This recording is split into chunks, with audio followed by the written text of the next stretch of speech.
is not live. We're live.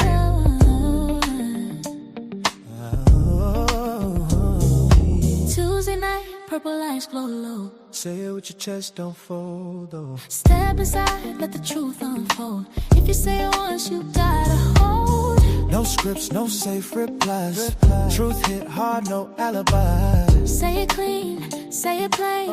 Pressurize when the room go quiet. Everybody bold till it's time to stand. Words get heavy when they in your hand. Laugh it off or testify, but what you say gotta justify.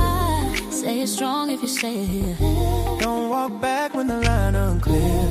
Lights on, chat go live. Can you stand when the tone Say it is loud, don't back away. Say it now, no fade away. If you said it, that's your zone. Say it once, then stand on it. No disguise, no switch up tone. say it proud, Say it proud. Stand on your own. if you spoke it, that's your script. Say it once, stand on it. Purple moon, blacked out truth. I don't speak unless it's proof. I've been right, I've been wrong. Still I stand on every song. Honesty ain't always sweet. Sometimes sharp when worlds collide. I'd rather face it in the light than rewrite it later on live. No hitters when the truth go live. Stand on it, Stand on it, stand on it, stand on it. stand on it. Ready, bring the energy.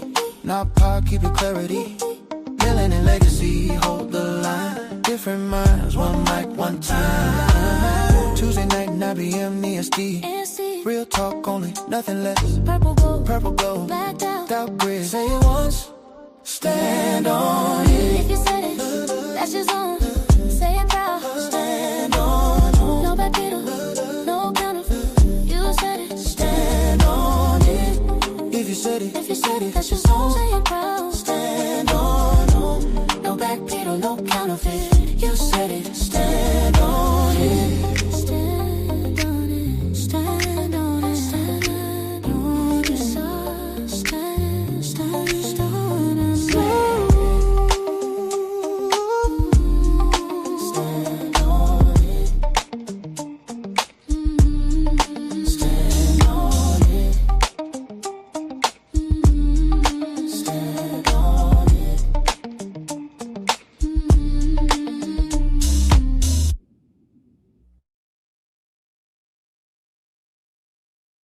Peace, everybody. Assalamu alaikum. Peace to everybody in the audience. Sonetter, could you stop doing that, please? This is live, obviously, everybody. It's very live. So I just want to say, everybody who came in, who's watching, who's going to join, I appreciate you tremendously. I am Napah Shadah. Ooh, my camera's not on. I am Napah Shadah. And this is my friend, Melanin Legacy, and my other acquaintance, Fatty. And I want to welcome you to our debut show, Stand on It. I hope you enjoyed the intro. Oh my gosh, the music. I absolutely love it. The one and only Fatty produced that for us. So everybody give him a round of applause. I love you for being here, everybody. I love you for joining. I might not love you at the end of the show, but it's okay. We'll be all right. What we're going to do is have a panel come in and talk to us, Melanin and Fatty, about different topics that are, very controversial and very popular in these YouTube and social media streets. And then we're going to have these people, these experts, when they join us, they're going to stand on their first statements, whatever we're talking about. They're going to stand on the first statements. But before I get into explaining the show, in detail, I want to welcome Melanin and have her come on, introduce herself, and let us know what's going on. How you doing? You ready to stand on it? Are you ready to stand on it, Melanin? Of course, I'm always ready to stand on it. Napah, thank you for the invite. Fatty, always awesome to see you. I am Melanin Legacy. You can find me on Instagram, TikTok, YouTube, across all platforms. Yes, you can find her on TikTok in their schooling and ruling, teaching people, and I appreciate it. And you can also, did you mention that you're a regular on Fatty? On Fatty's Late Whoa. Bird? No, yes, but you can always come find me on the Untouchable Empire. Yes, ma'am. And speaking of Untouchable Empire, let me go ahead without further ado and let Fatty introduce himself. Fatty, thank you again. You know, I appreciate you so much. Introduce yourself to the audience that doesn't know you. Hi, friends. I'm Fatty, and I'm black. Um, you can find me on these YouTube streets, but don't look for me. You're going to be disappointed. Okay. But thank you very much for being here on this pilot episode. I'm not willing to stand on it because that's kind of not okay for a man to do it. But I will reinforce my opinions very strongly. I'm ready to do that. So thank you very much for having me. Awesome. Oh my gosh, yes, this is going to be fun. Remember, everybody, this is our debut. So show us love, share, go subscribe to everybody in here. You know, we got to build each other up. We're not crabs. We are not crabs in a barrel over here. So, I would like to, I'm going to ask you, Fatty, if you would, before we bring up our guest, to first throw out the first topic that we're going to do. I think you, on your show, you call it icebreaker. Shout out to the Untouchable Empire, ladies first. But can you just come out with the first topic, and we'll get the people to come in right away and make their statements, what they're going to stand on, and we'll just get things flowing. What do you want to start with? What are we talking about first, Fatty? Whew. Talking about poly relationships. Are they freedom or chaos? We'll start with that. All right, awesome, awesome. So I want to, because Fatty, we have a lack of balance here. Let me bring in a male. Let me see if Sonetter's ready. Sonnet, are you ready to come in? If not, I'm gonna add you to the stage. Peace, Sonetter. Do you want to come out and answer that question? Or, I mean, people know who you are. You can introduce yourself and then answer that question. And if you're not there, I'll bring Yara in. Going once, going twice. Okay, going 3 times. I will put you in the back right here. He's not ready. Let's bring up Yara. Peace, Yara. Peace, Black Sage. Come in, introduce yourself, and then answer the question so we can have you make your stand on it statement and keep it flowing, bringing everybody in. Peace. Yeah, absolutely. Peace and blessings. Shout out to the panel, man. This is great. I love the intro. Sister Napah, peace and blessings to you on your debut show. This is fantastic. Love the way it looks. Shout out to the Sister Melanin Legacy. Glad to be on the panel. I think this is my first time being on the panel with you, but I've seen you before, so it's an honor and a blessing. Shout out to Fatty, been on the panel with his brother before. He's making waves in these YouTube streets, as he says. So it's good and an honor to be on the panel with the brothers as well. One thing I learned, we can all agree to disagree and still have a brotherhood and a sisterhood that's viable and important for our people. I'm going to say this. Everybody knows, I'm an Israelite. So, but I will say this, just to give you guys some context, right? So I don't think you cannot be, if you follow the Torah and if you believe what it says, right? And if you believe you can have multiple wives, I don't think that you cannot be polyamorous and have multiple wives. To me, it just doesn't make sense how you can separate the two. So in order for you to even keep that mindset for those who follow it, I know every Israelite doesn't follow that. There are some people who are not Israelites that are in that follow polygyny or in polyamorous relationships. I don't think you can separate the two, to be honest, to a degree. So I'm going to stand on that tonight, and I'm going to argue that, man. I'm going to debate that. I'm going to stand on that. If I have to debate it, I will. But I think you have to have that. And then I'm not talking about the FBA situation too. Before we go on. We're not on that yet. That's going to be second half. Okay, got you. Perfect. So, yeah. Melanin, thank you so much. You're standing on that. That's what you're holding to. Melanin, would you please ask the question again to our sister Sheikah? We're bringing Sheikah in. Sheikah, introduce yourself, and then you're going to get the question from Melanin. What you're going to stand on for the rest of the night regarding poly. Go ahead, Melanin. Beautiful. So I think the question is poly freedom or is it chaos, right? Yes, Poly relationship. Yes. Go ahead. And this is my beautiful friend Shika. She is an educator, but you can introduce yourself. I'm just so happy to see you. All right, go on. Go. Y'all, the three of us have a little background, Melanin, Shika, and me, but that's a whole different. Go ahead. I don't want to stop your flow because this is what you're going to stand on. So you better say what you need to say and stand on it. Go ahead, Queen. Okay. I'm Shika Atiba. I'm an educator in the DFW area. I'm going to say shout out to the entire panel. Thank you for having me on. Is poly chaos or freedom? I'd have to say, for the most part of the things that I have seen, I would say it's chaos, only because the governance of it is uncontrolled.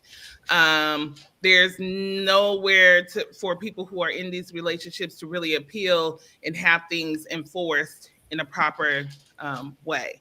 And so that is my concern, especially for women and children who are often left out when these things occur, and left fighting for things that you really can't prove. So that's what I'll stand on. Thank you so much, Shika. Okay, locked in. Yara and Shika are locked in, Fatty.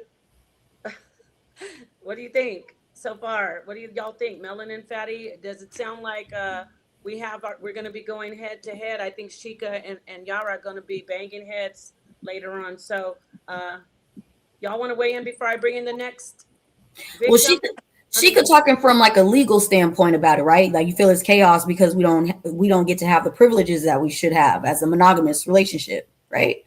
Well, I'm talking about the legal, but also the moral standpoint, because there are like people in the Hebrew Israelite community, people in the Islamic community, where they are facing certain things within that poly relationship that are not necessarily enforced or made right or, governed. There's no government. It's like a free for all. And then where does that woman go once things aren't right? Because like, for example, in the Bible, it states that you're supposed to take 1 year to make your wife happy. Well, if you already have a wife, then you have to take 1 year to make this new wife happy. If that doesn't occur, where does she go to get that enforced?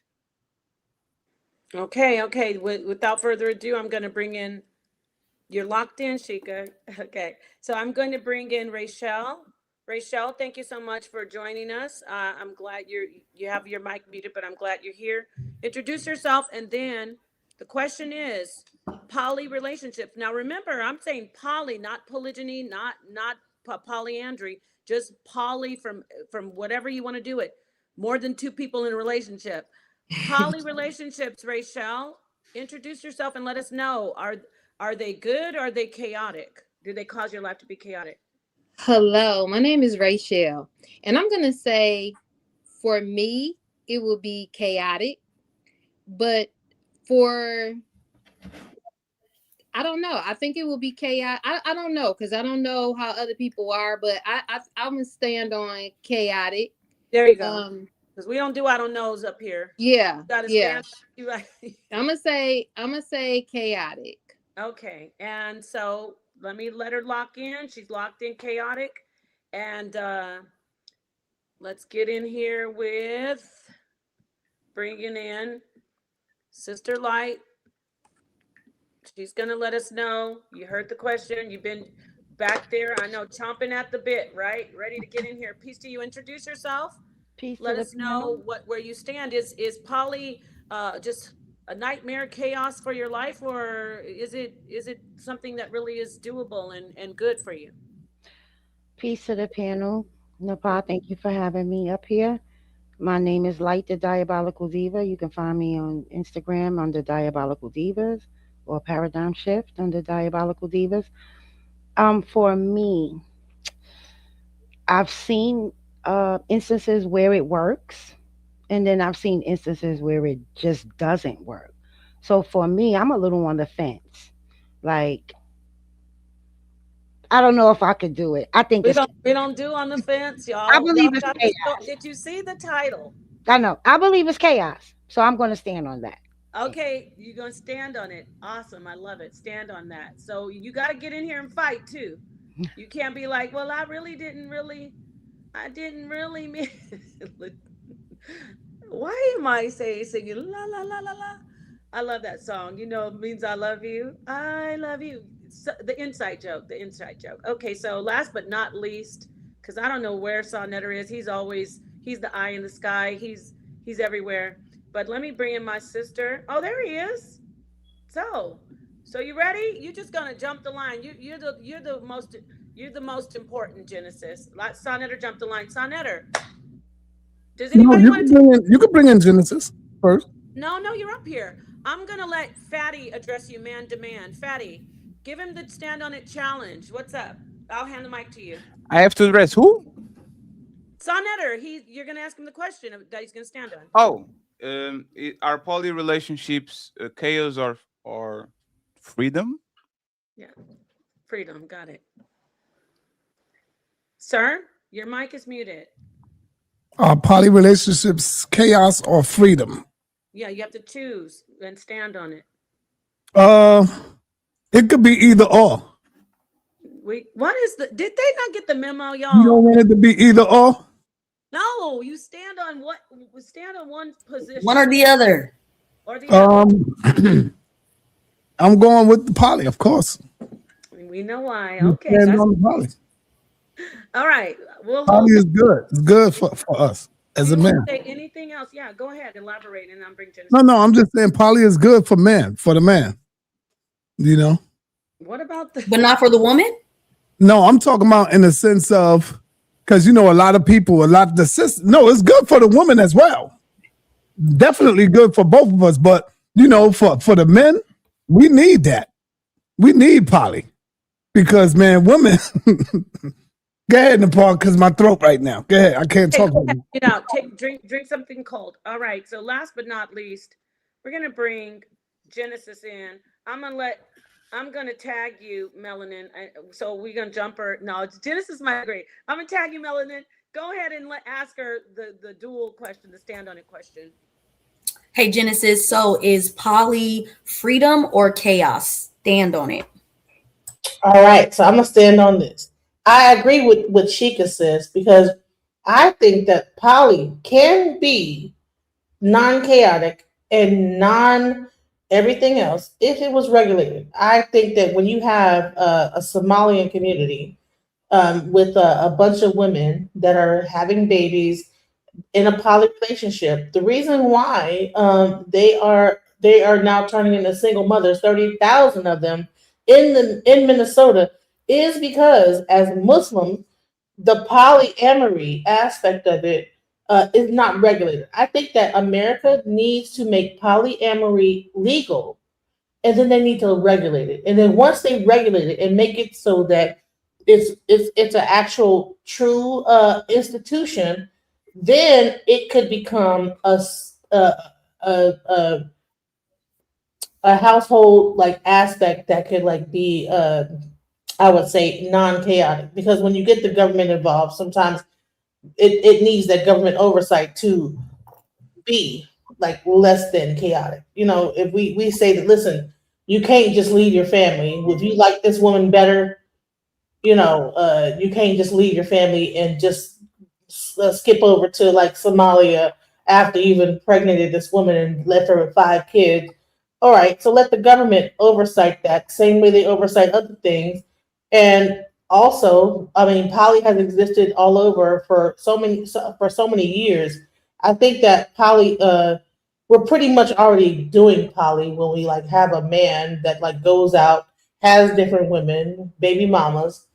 Let's just put a name on it and let's just make it an actual thing to where we say, okay, let's get married. Let's marry each other. And then when you and put like some real policy towards it. When we put policy towards it, then it makes more sense. That's what my stance of it is. Okay, great. Thank you so much. So I just want to recap. What did we get here, Fatty? We have Sheikah said chaotic or not chaotic. I can't remember, Melanin. Fatty, did you? Yeah, she said chaos. So it's chaotic. Rochelle said chaos. Light said chaos. Genesis said chaos. Yara said freedom. And Saw said freedom. Yeah. Did Fatty answer? I'm gonna get. That's what I'm saying. I want to move now to. Let me clarify. I think it could be non-chaotic if there was government oversight. So which one did you say? Chaos or not? Right now, not Without government oversight, it's chaotic. Yes. okay. So basically, we can discuss if what, but for right now, you stand it's chaos. So got you, Fatty. I want to go to my co-host. The both of them start with Fatty. What do you weigh in and then pass the mic to Melanin? Poly relationships are chaotic because nobody does it right. Everybody that I see, there's a bunch of lust going on. There's a bunch of unsupervised women having sex with other men and giving attention to other men. There's a bunch of men that just want to add another booty to the squad instead of actually taking care of it. There's a lot of like, it would be great if everybody will be on one compound and there's several houses and there's a common pool and everybody is together with each other and all the team together go to the same school. Most of the people can afford it. Most of women are not configured to actually share their man on an official way. They do it on an official way. As soon as the man turns their back, they start to cat fight, and there's a bunch of backstabbing and all that. So, on the perfect world, that will be awesome. On this world in 2025 is adding chaos. It's very difficult just to keep one woman, let alone 3, 4, 5, 7. Okay, you heard him. He says chaos. What about you, Melanin? Do you agree with that? I think poly is freedom. I don't like that it can't be translated correctly while most of us are practicing it. But I think it has to do with women and jealousy, men and not being honest. So I think if we take care of some kinks, it's definitely freedom. Freedom, okay. And I say, if I'm asked to choose Polly's freedom, we have to discuss what's going on. So now we have a panel. We have everybody locked in. I want to just bring everybody in the middle, sort of. Okay, so who wants to start it off? I think I'll go to Sheikah so she can get it lit. Sheikah's really good at that. Try to trigger whoever is in opposition of you, Sheikah. Do everything you can to trigger them and get them flying off the handle, unmuting their mic, whatever. Okay, I want to see chairs and tables flying. Sheikah, so chaotic. Tell us some more points about, if you have to have the world practicing either everyone poly, everyone monogamy, I want you to come in and just start right now, convince the world that no, we cannot be poly. We got to do monogamy. Come on in and start throwing some chairs. I count on you. Well, I think monogamy is the first step. If you cannot please one person, why are you adding to it? And a lot of times it's used as an escapism. Maybe if I add this person to this relationship will turn around. They'll fulfill some other need that I need. And most of the time that's male centered. That's not even with women who practice poly, it's still male centered, which is weird. But it's like, I'm trying to give you something that is missing, but we haven't worked on ourselves. So before anybody goes into a relationship, right, you should be a happy, complete person yourself. This idea of you complete me is a problem because you have not done the work. You have not become happy on your own. Therefore, if you're not happy on your own, you're just going to go and be unhappy with somebody else because people disappoint you. People are going to disappoint you at every turn because people are human. Okay. And so therefore, if we're adding people, we're trying to solve something. Are we fully complete? Are we fully healthily functioning as a couple, as individuals first, then as a couple, then adding two? And monogamy is not even doing what it's supposed to do. And that's the problem. So if we can't make it on monogamy, which I think is the first step, then we shouldn't be moving on to poly. Yeah, but monogamy is for the woman. It's not for the man. It's a man's natural nature to desire more than one woman. If he chooses to exercise that option or not is his choice, but that's in his nature. He's meant to be fruitful and multiply. We're the ones when we get pregnant, we have to sit down basically for a year. And we can't conceive another child. I mean, I think they have that where sometimes somebody will conceive another child in the same year, but technically speaking, you should wait a year before you conceive another child. He could get somebody pregnant each and every day. So I think sometimes we get caught up in our emotions rather than the logical aspect of the situation. Plus, a man is supposed to be able to ejaculate a minimum of 21 times in a month to lessen or avoid chances of prostate cancer. Most of us cannot perform at that level. pH balance, you want to give your area time to rest and recover. So what about him and his health? What about his needs? But don't women have pH balance issues when a man is having sex with multiple women? If a guy is going up in different women and then going to, more than likely you're going to have pH balance issues. Not true, but you can also have pH balance issues by what you're consuming in your body. Women love to make it where he's sleeping with multiple women as the reason. But technically, even if he's sleeping with multiple women, if there's something going wrong, it's because you're not talking to the other woman, because nobody's giving anybody a safe space to be honest about who they really are. When you and the other woman are eating the same things, you guys are discussing who's laying with him here and there, this is my turn, his turn. There needs to be a conversation had to make sure that we're all on the same page. But I disagree that being poly, like that's the first place you guys go is a man with multiple women is automatically messing up the pH balance, and it's just not true. You could be wearing non-cotton underwear. You can be stressed out. There's so many things. It could be the chemicals that you're putting in your hair. It could be the clothes that you're wearing, the jeans that are too tight. There's several things that can mess up your pH balance. Most traditional polyamorous relationships, the women are not living in the same household. In true polyamory, especially in Islam, each woman has their own household. They're eating whatever according to whatever they want. Each person has their own life and whatever. The guy is then maintaining multiple households. So it's not like we're all together in one spot, maintaining about how we're eating. People, sometimes the wives don't even necessarily get along.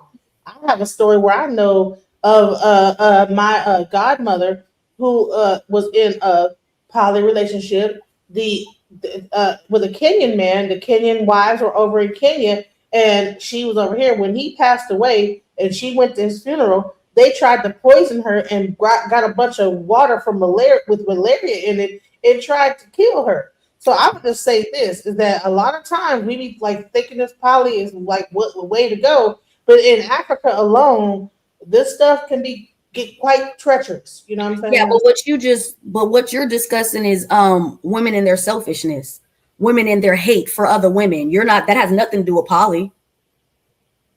We have issues at work. We have issues just smiling at one another. That's not poly, that's women. Yeah, right. If I may, I would agree with Sister Melanin, because the concept of poly is about community and family, right?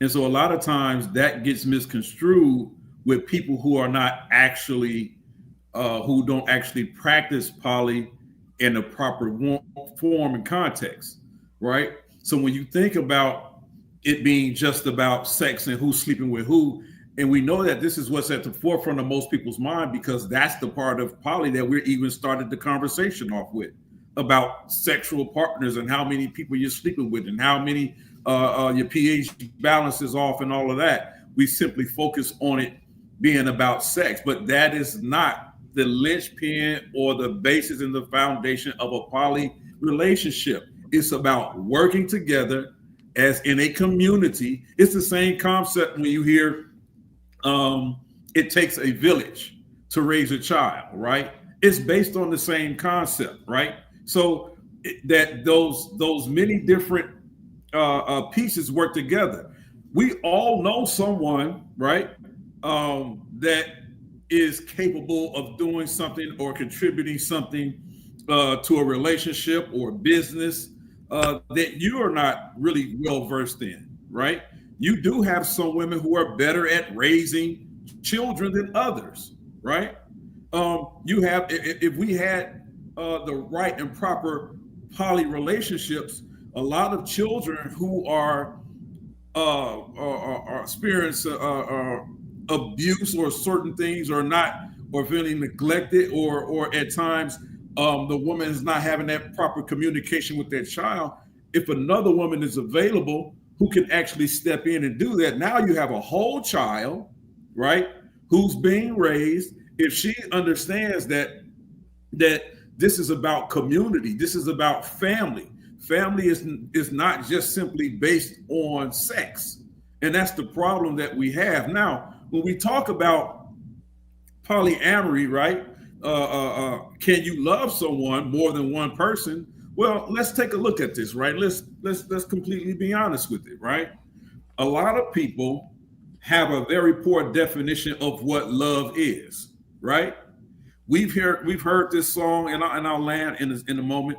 What does love have to do with it, right? Well, the problem with that statement is that it has everything to do with it, right?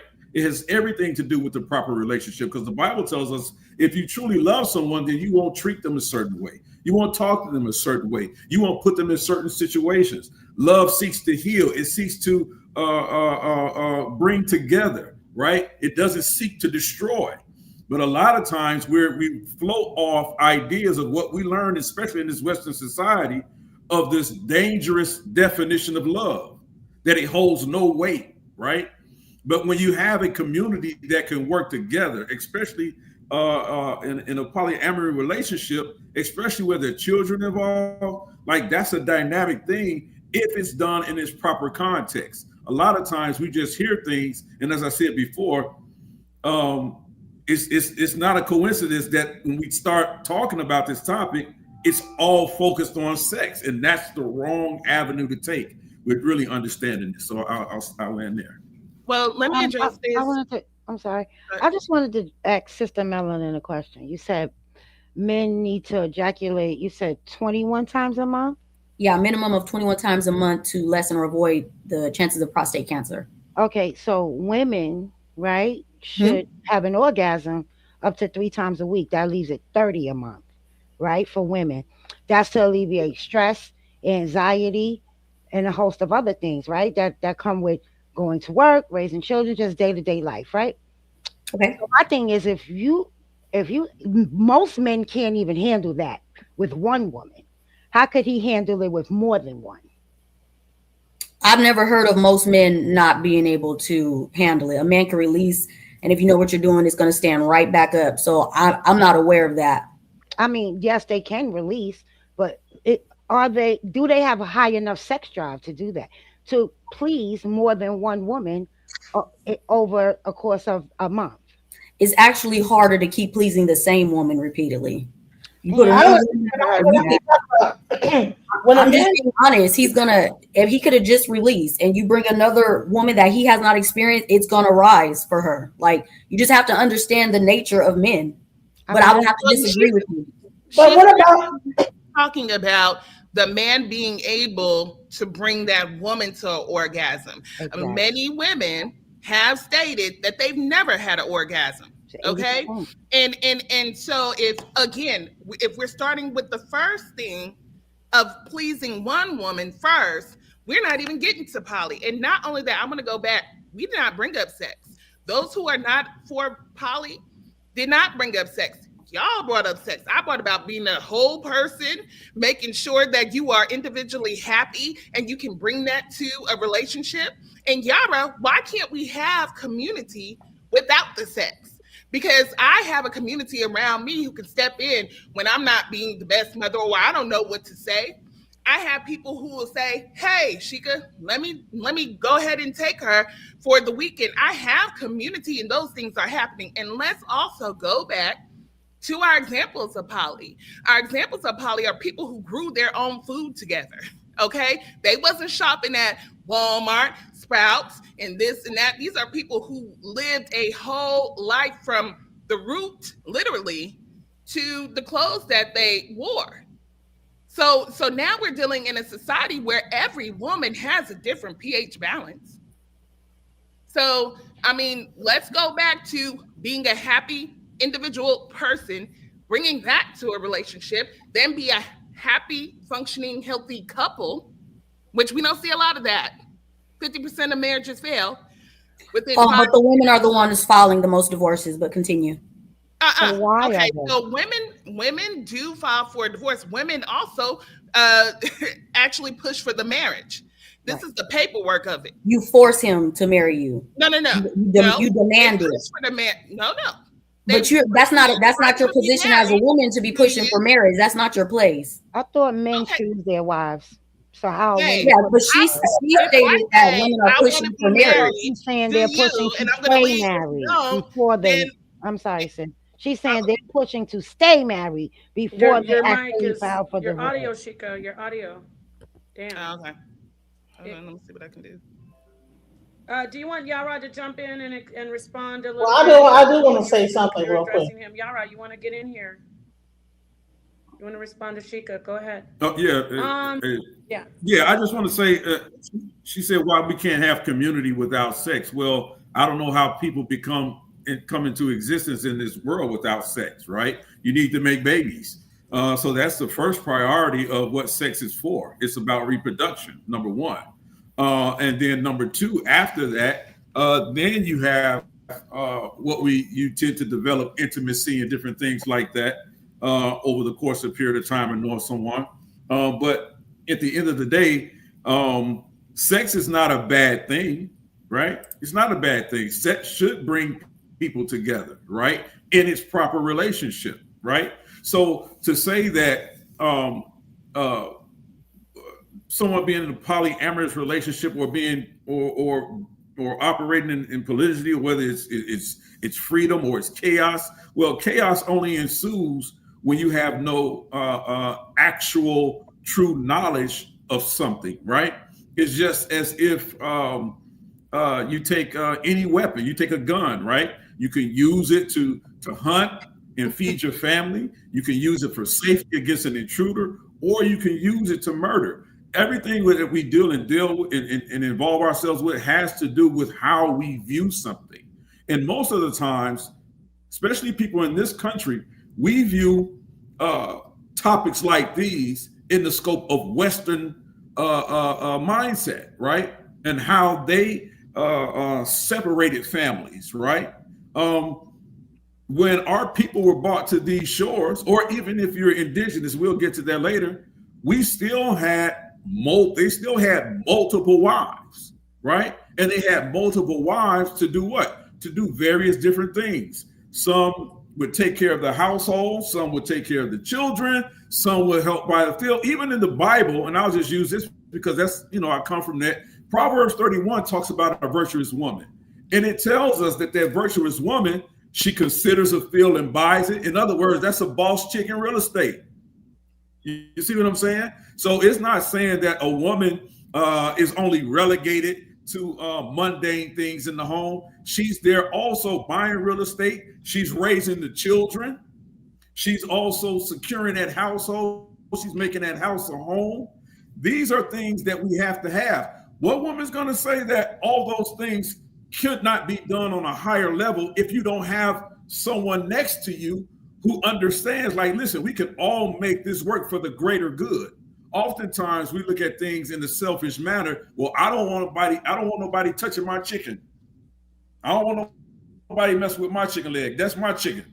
You see what I'm saying? But what about let's all eat?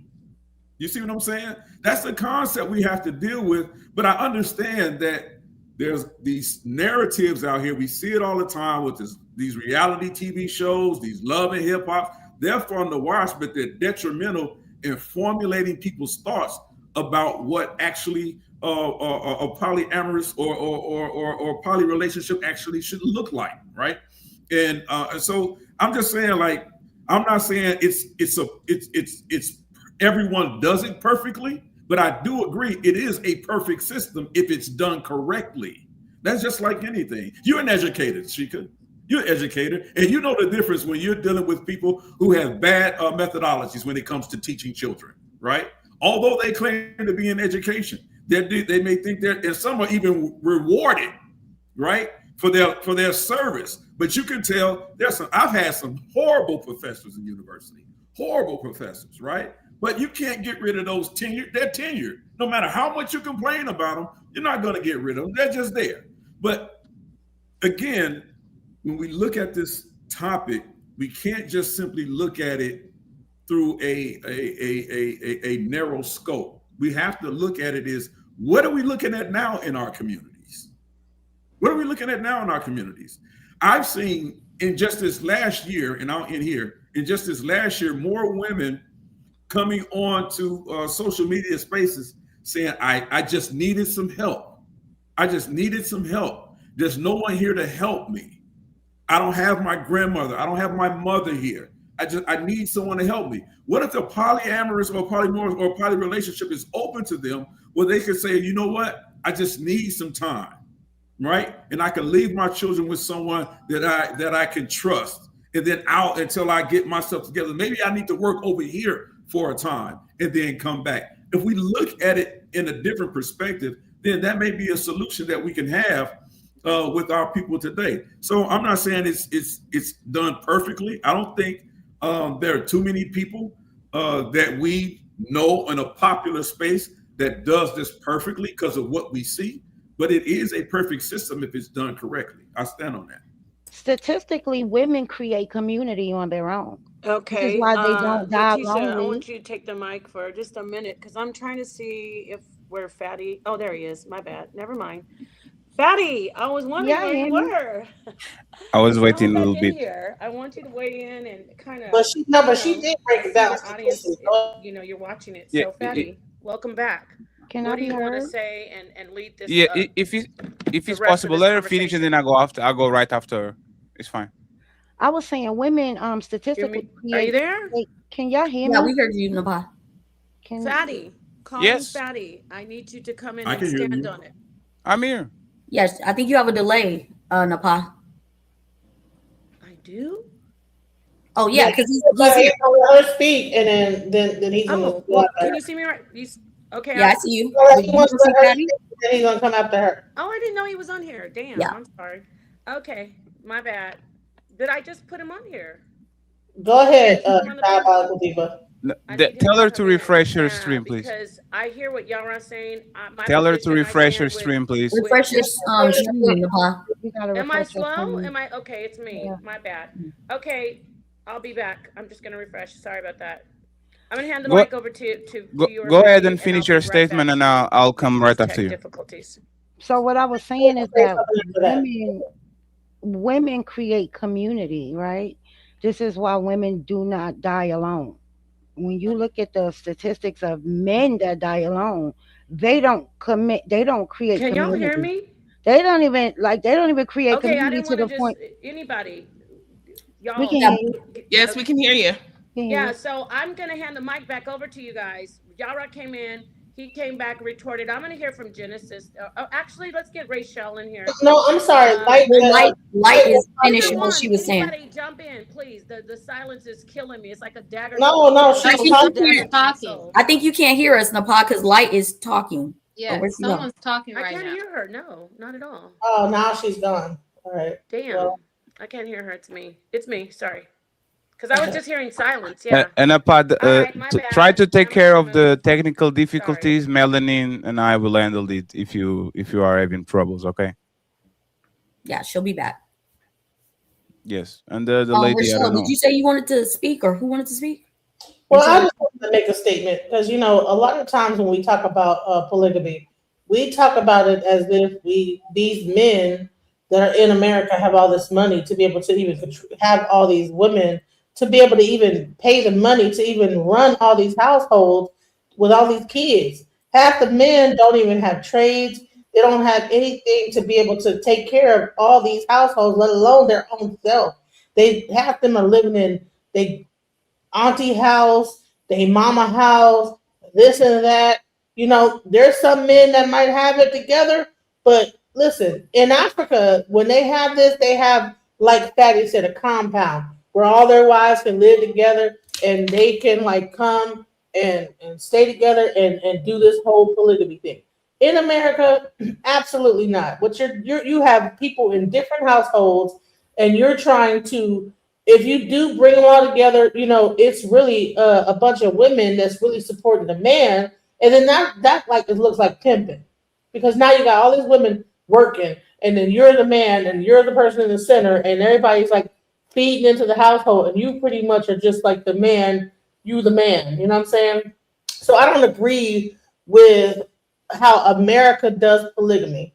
And I'm also going to say this: when a man gets a certain age in his 40s and 50s, high blood pressure kicks in, all these things, and you talk about like sex, right? Now,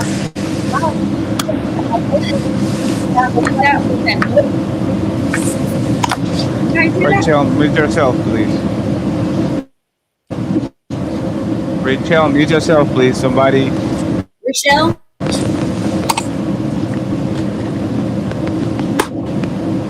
Yeah. I'm definitely hosting the second episode, friends. Right. Yeah. So Rachel, Rochelle? Somebody that is on the back with the control. Can you mute her, please?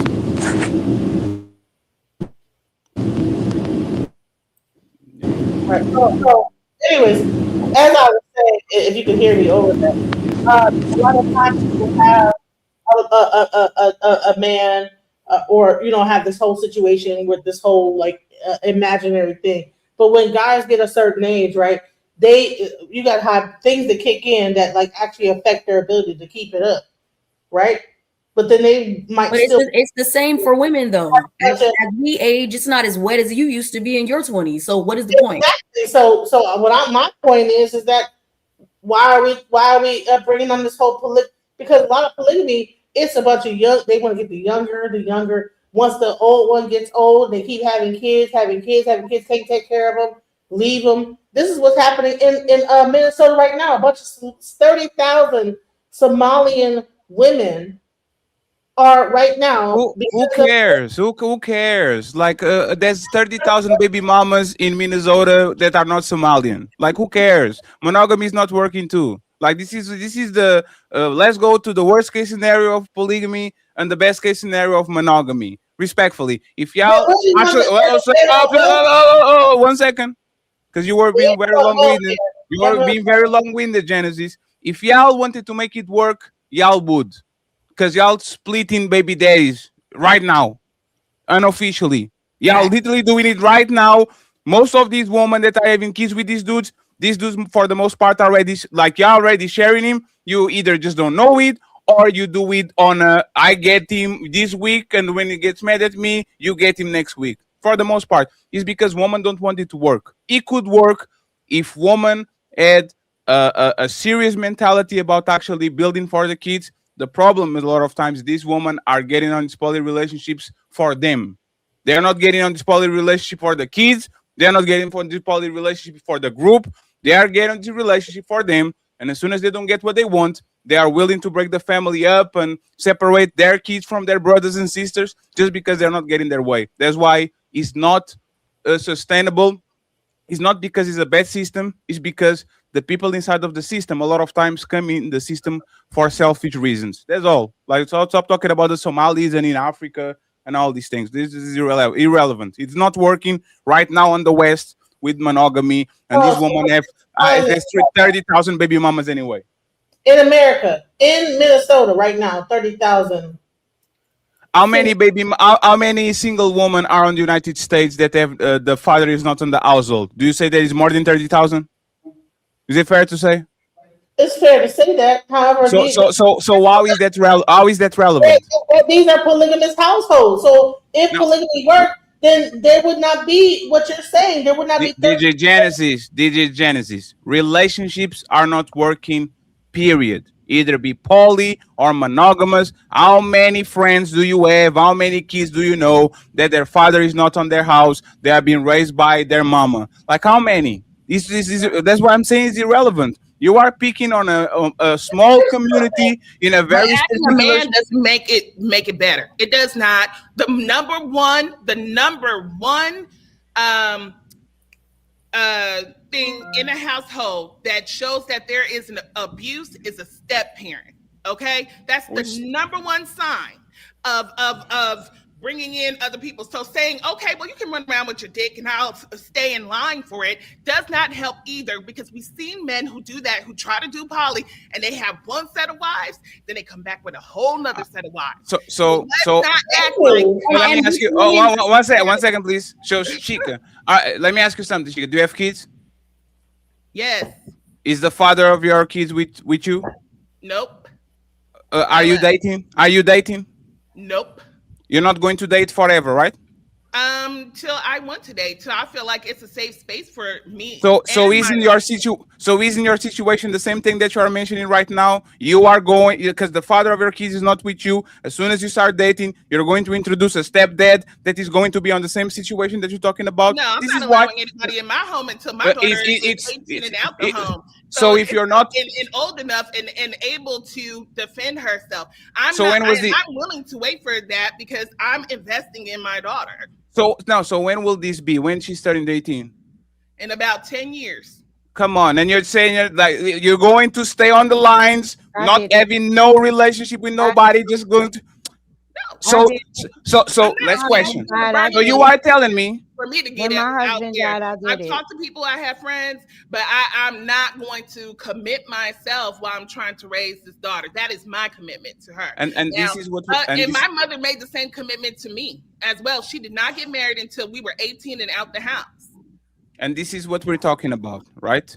Y'all already have broken homes without polygamy. That's the point. The biggest stress point of a kid becoming alcoholic, a degenerate, a gambling addict, a criminal, all these things, like there's more risk if there's no man in the house, period. More than actually you bringing somebody, a male figure from outside to take care of those kids. If you are going to...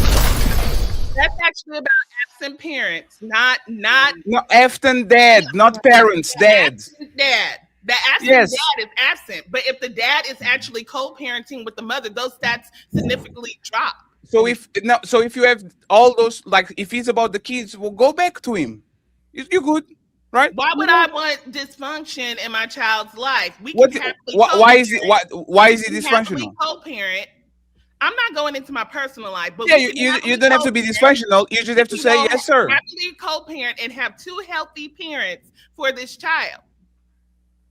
Or you could make it work. I can go back to dysfunction and we can be dysfunctional. We were not in a healthy situation. A single parent household is already dysfunction. A single parent household is already dysfunction. Real quick, just because a woman is single, she has friends. She's happy. But just because a woman is single doesn't mean that father is not 100% of helping raise that child. He's not. No, listen, he is. It doesn't because I can prove it. Hold on, you can't prove it. Let me prove it then. No, let me. Let me tell you why you can't prove it. Okay. Because you don't know everybody. Oh, here you go. No, it's the truth. Like, are you against? Are you standing on light? Are you standing on chaos, or are you saying it's freedom? I'm standing on chaos. So let me prove it then. Hold on, because as a woman whose child's father died, I didn't date, and whatever I did outside. Because my kids, you're a special situation though. Your circumstance is special. Because I could have because I could have gotten any man that I wanted, right? But he's unalive. He's not alive. He's not there. It doesn't count. Listen, because guess what? I had a community of men. No, it doesn't count. It does count. You can't go get him. The dad is not there. So her situation wouldn't be valid for what we're parent situation. No, but he has no other choice though. She has no choice. That's the point. She didn't choose it. No, he's not. I'm saying the biological father, that's not your choice for him not to be there. You have a choice. I could have brought a man into my home. Or I stayed single. Damn. That's not the point. You were forced into a situation. You don't have a choice. For example, if a man is going to cuff a woman that is a widower, she's an honorable woman. Nobody's going to say, "Oh, I don't want to be with the baby mama." Like, is actually a genuine thing. But when you are choosing to break up your family because of for whatever reason, And then again, I'm not defending the abuse, the putting hands on you or like those things that actually can put you in physical danger. But once you break the family, you can be 100% a good father because you are not there 100%. The best ability is availability. You can be the number one father of the world. If you can be with your kids 7 days a week, you will never be better than the man that is there every day, all there, putting the kid to sleep, waking up, taking it to school. You can do it. So once again, y'all choose things that are good for yourself. This has nothing to do with the kids, and this is why poly relationship doesn't work. Is because these women are not getting into poly for the kids; they're getting into poly for them. And as soon as it goes that another way, now they remove themselves for the situation because they're not winning. This is this panel actually is the microcosmos of what I'm talking about. Selfish people trying to do selfish things and then saying we are better this way. Go ask your daughter if she actually didn't want the dad in the house. Go ask her and see if she's going to say no. I want him I already away. know the answer to that, but your response is very emotional because if you actually look at the data, and I do because I'm in education, if you have a dysfunctional household, it is better to have two healthy parents who are separate raising that child. Elaborate dysfunctional. When you have them in dysfunction, it's going to breed more dysfunction. Can I ask you a question? They have similar outcomes. They have similar outcomes to people whose parents were neglectful. Okay. Can I ask you a question? So please understand that having two parents in a household for the sake of having two parents in a household can do extreme damage to children. Okay. So can I ask you a question? Is a woman raising a kid by herself inherently dysfunctional? Like dysfunction means we have a level of normalcy with two parents and all these, and then one. Like if a man is raising a kid by himself, resources, and I do. So if you have resources, then your child is not going to feel like, oh, I don't ever have my mom's attention. My daughter goes to the school right across the street from me. Okay, we spend most of our day together. Okay, she doesn't have to worry about bills and stuff like that because I don't have to worry about that. She's been riding in a Benz since she was 3 years old. Her mama owns 2 houses. So these are things that my child does not have to deal with. She doesn't have to wonder where her next meal is coming because no man is in the home. And nor do I have to stand in line and get on somebody's penis to get it. And once again, this is BS because there's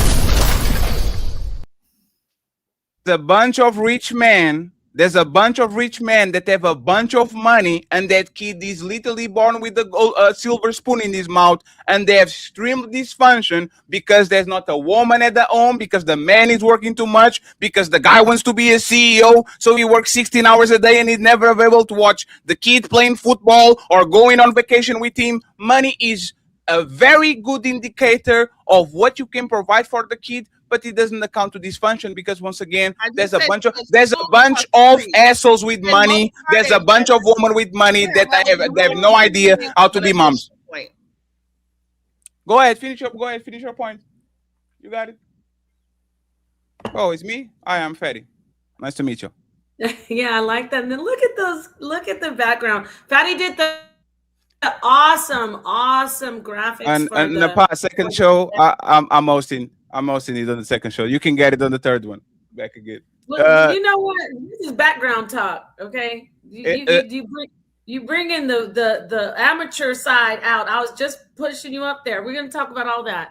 All that can be discussed. We're doing great. I love this. I love the show. I love the energy. But Fatty, because we're moving into the second part, right? Melanin, Fatty, Sheikah, everybody. So I wanted to really quickly come in and say my piece. I really didn't say. People, I think I did kind of, obviously there's a lot to be said and a lot to be done, but the more the merrier for me. We're talking about stable, focus, right priorities in place, all in order people. So I think the more the merrier. It takes a village to raise. So I prefer multiple women than one man. For me, I'm a polygynist. But if you're a woman that does, we didn't even, y'all see, you ladies, we were talking about poly. You could have gone into polyandry. What if you have multiple husbands? We didn't even get into it. We might have to have a part 2 on this. Poly is always so complex, and it gets everybody riled up. But I'm hoping to really, I want to get it lit in here, right, Melanin? This isn't lit. But hold on, I want to say something about this. Hold on, Genesis. Now, hold on. Now, you just take your time, sip on some more, whatever you're sipping on. It don't work that way, okay? I'm gonna let you in here. I want you to start off. I was thinking of you, ma'am. Listen, y'all, it's live. There's kinks. It's not gonna be like, perfect. So hold on, Genesis. Keep your mic muted until I tell you to unmute your mic. I want to move into something that will really get people lit, because I know there's a lot of wild people out there. Yeah, I said it, that are running around and talking about FBA and asking me, oh, Napah, you're not going to be included because you got some Dominican in you. Hold on, let me see your lineage. It's wild. So we're going to move into the FBA topic, if that's okay with everybody, because I said I wanted to get it lit, but I think if we get Genesis in here to start the ball rolling, because she's been going back and forth with the FBA community. She is Pan-African. So Genesis, you're going to stand on it, or you're going to look like a complete flip-flop. Is FBA Black nationalism and Black patriotism, or just patriotism in itself, or is it xenophobia? Is it just, basically hating people who aren't you or that you're foreign to? Go ahead, Genesis. It's xenophobia. Why are you in the dark, bro? I know people don't like women to say bro, but it's like, Genesis. No, I don't know. My thing is frozen. I don't know what's going on. So is it black? Because on mine, it's just my picture like frozen. Okay, well, I can see your picture. You're just not moving. Yeah. So I would say I don't think it's xenophobia, and I don't think it's patriotism. I think what's happening is this whole delineation movement, and that really gets me into the whole thing about the Somalians, because what's happening is you have a whole group of people that feel like that everybody's trying to tether off of us, and we are the FBAs. And what I feel is that when we don't have unity and we don't really care about what's happening across the board for Africans across the board, just like what Pan-Africanism says, then you have groups of people like the Somalians that right now are being attacked by ICE, even though they're on some BS and like on some anti-American stuff. Bottom line is they're over in Minnesota. They're getting all kind of benefits, like SNAP benefits and this, that, the other, defrauding the government, all this stuff, because going back to the polygamy argument, because he says that, let's not get into that, but the Somalians in America right now they're coming over, impregnating all the women, saying that they're married, and then leaving them, going back to Somalia with their original wife, and then just coming over here and impregnating 5 and 6 kids. And then they have this whole like racket going on to where they're like opening up all kind of like strip malls and this, that, the other. At one point, I would say when it comes to FBA, that is tethering. What's happening right now in Minnesota is tethering. So let me see if I get this right. They are doing bad enough to get SNAP benefits, good enough to open shopping malls, bad enough to go back to their land, good enough to come in and impregnate locals. Like, are they overachievers or underachievers? Because what you said, it kind of is like they are doing so well. They're coming in and doing and getting stars and getting malls. And then you say, but they're on SNAP benefits and all. They're going, like, if I'm winning, why I'm going back to my homeland? They're defrauding the government. So at one point, I agree with the FBA when it comes down to people should not be able to come over to America, get benefits, and have all these kids and everything, and leave it for the government and my tax dollars to pay for their kids. Explain that. Like, how are they doing that? Okay, what they're doing is that they're doing the guise of marriage. Oh, okay, I'm married to you, right? They have one main wife that they love, and then they have all these other different wives, so-called, that they like are just impregnating, having kids with. And then they like, these people are then getting like benefits and this, that, they're lying and stuff like that, saying this and saying that. lying about this whole thing. Meanwhile, our tax dollars are paying for this, and then this guy gets to go back over to Somalia and be with his original wife, the first wife, and he really, really super duper love. Meanwhile, these kids are over here. We got to take care of them. Like what you said make no sense. So I'm going to come to the United States, scam everybody, get the time of my life, get a couple of kids, get business, everything is going, and then I'm going to go back to the place where I was from and I didn't get nothing like that. Why? Why would I go back? Because you could you could live like a king over in Africa. You could like take the money from Africa and from America and bring it over to Africa and funnel the money from America over to Africa and live good. So they are overachieving scammers. Excuse me, Genesis. Can you turn your camera off? I can't see anything. No, she's frozen. She's frozen. She's frozen. No, but when she turns her camera off, at least we could see a picture. No, Napah, I don't know where you. We can see. Yeah, we can see the snapshot. Is your side, Napah? You might not see. In animation, you know, when you see. Y'all have to pick and choose if y'all want members. Listen, at one point, I was Napah, sorry. Genesis, you're going to have the chance to reply.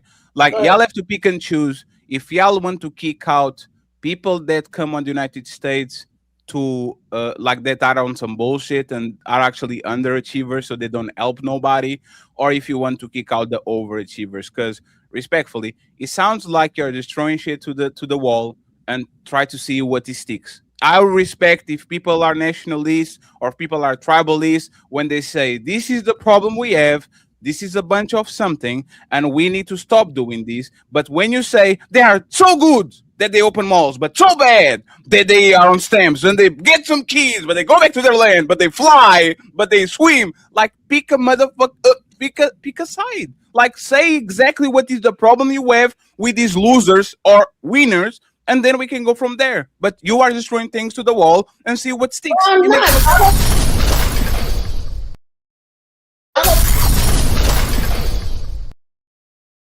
Donald Trump is right now.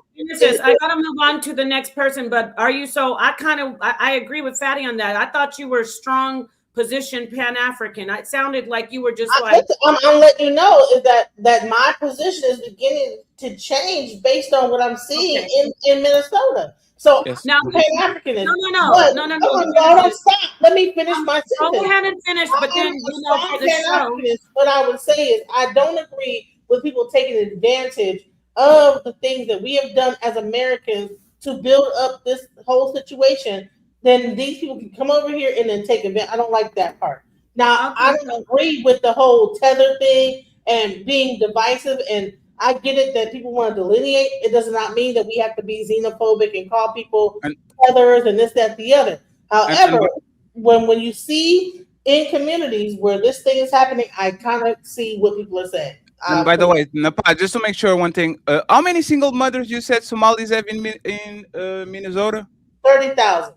How is that possible if the total population is 60,000? If the total population of Somalis in Minnesota is 60,000, how can 30,000 be single mothers? Remember, one mother and one kid is 60,000 already. One mother and one kid. Where are the men? Why are you lying to us, Genesis? Why are you lying? I'm about to bring it in. Hold on. I'm about to bring in the whole 30,000 single mothers, let's imagine one kid each is 30,000 women and 30,000 kids. If the population is 60,000, where are you getting these numbers? It's just single mothers. It's not talking about how many kids they got. It's 30,000 single mothers. No, but the total population, and I'm sorry, Napah, the total population is 60,000. How is that possible? See, the total population of Somalis is 60,000. How is these numbers work? Answer that in Genesis, but when you answer it, I want you to quickly answer so we can move on because we're just trying to show you the information. Really, for real though, hold on though, Genesis, my love. Do you, if the world was about to end today, y'all, I keep looking at Melanin like, are these brothers and sisters not getting it? You got to stand on it. You can't be like, well, I'm a Moko Jumbi, one leg on this side of the fence and one leg on. Which one are you? Are you saying that they're xenophobic? Do they need to stop doing what they're doing, or are they doing a great job? Are they patriots? Are they Black patriots? Are they pushing Black power and great things for Black Americans? One or the other. Which one you stand on, my friend? And you can elaborate, but you have to stand on one position right now. I just want to say that the current No, statistics light, there's sweetheart. 108,000 Light. I don't know if I have a delay. I'm saying to Genesis, yes or no? Which one? I mean, xenophobic or patriots? Which one, Genesis? I don't know. I don't think it's patriotic at all. I think it's it definitely xenophobia. Yeah. Okay, so fight for the cause when you're in here if you can. But hold on. But Black Panther. Okay, here's the thing. I'm not a monolith. Like, okay. But the show is about being on standing your ground, and that's what I'm feeling. That. What do you think, Fatty and Melanin? Are you guys feeling that too? Stand your ground, no center of the lane. What do you guys think? I have to sidebar my. That's not center of the lane. I'm trying to show that yes, it is xenophobic for FBA to talk about Caribbeans and say that they are tethering and talk about people from West Africa and say that they're tethering. However, we also now I'm seeing that we have a whole group in up there. They don't even consider themselves to be Black, but they're like they say that they're Arab. But okay, so stand on it. So stand on it. So stand on it. Are you being xenophobe towards them? Yeah. Maybe I am. God damn it. No, not maybe. Are you being xenophobic towards them? No, I'm actually not. I'm actually talking about what's happening in the truth and what they're doing over there. That's not so if a FBA is coming in with first of all, you're lying, right? But I'm not going to call you a liar.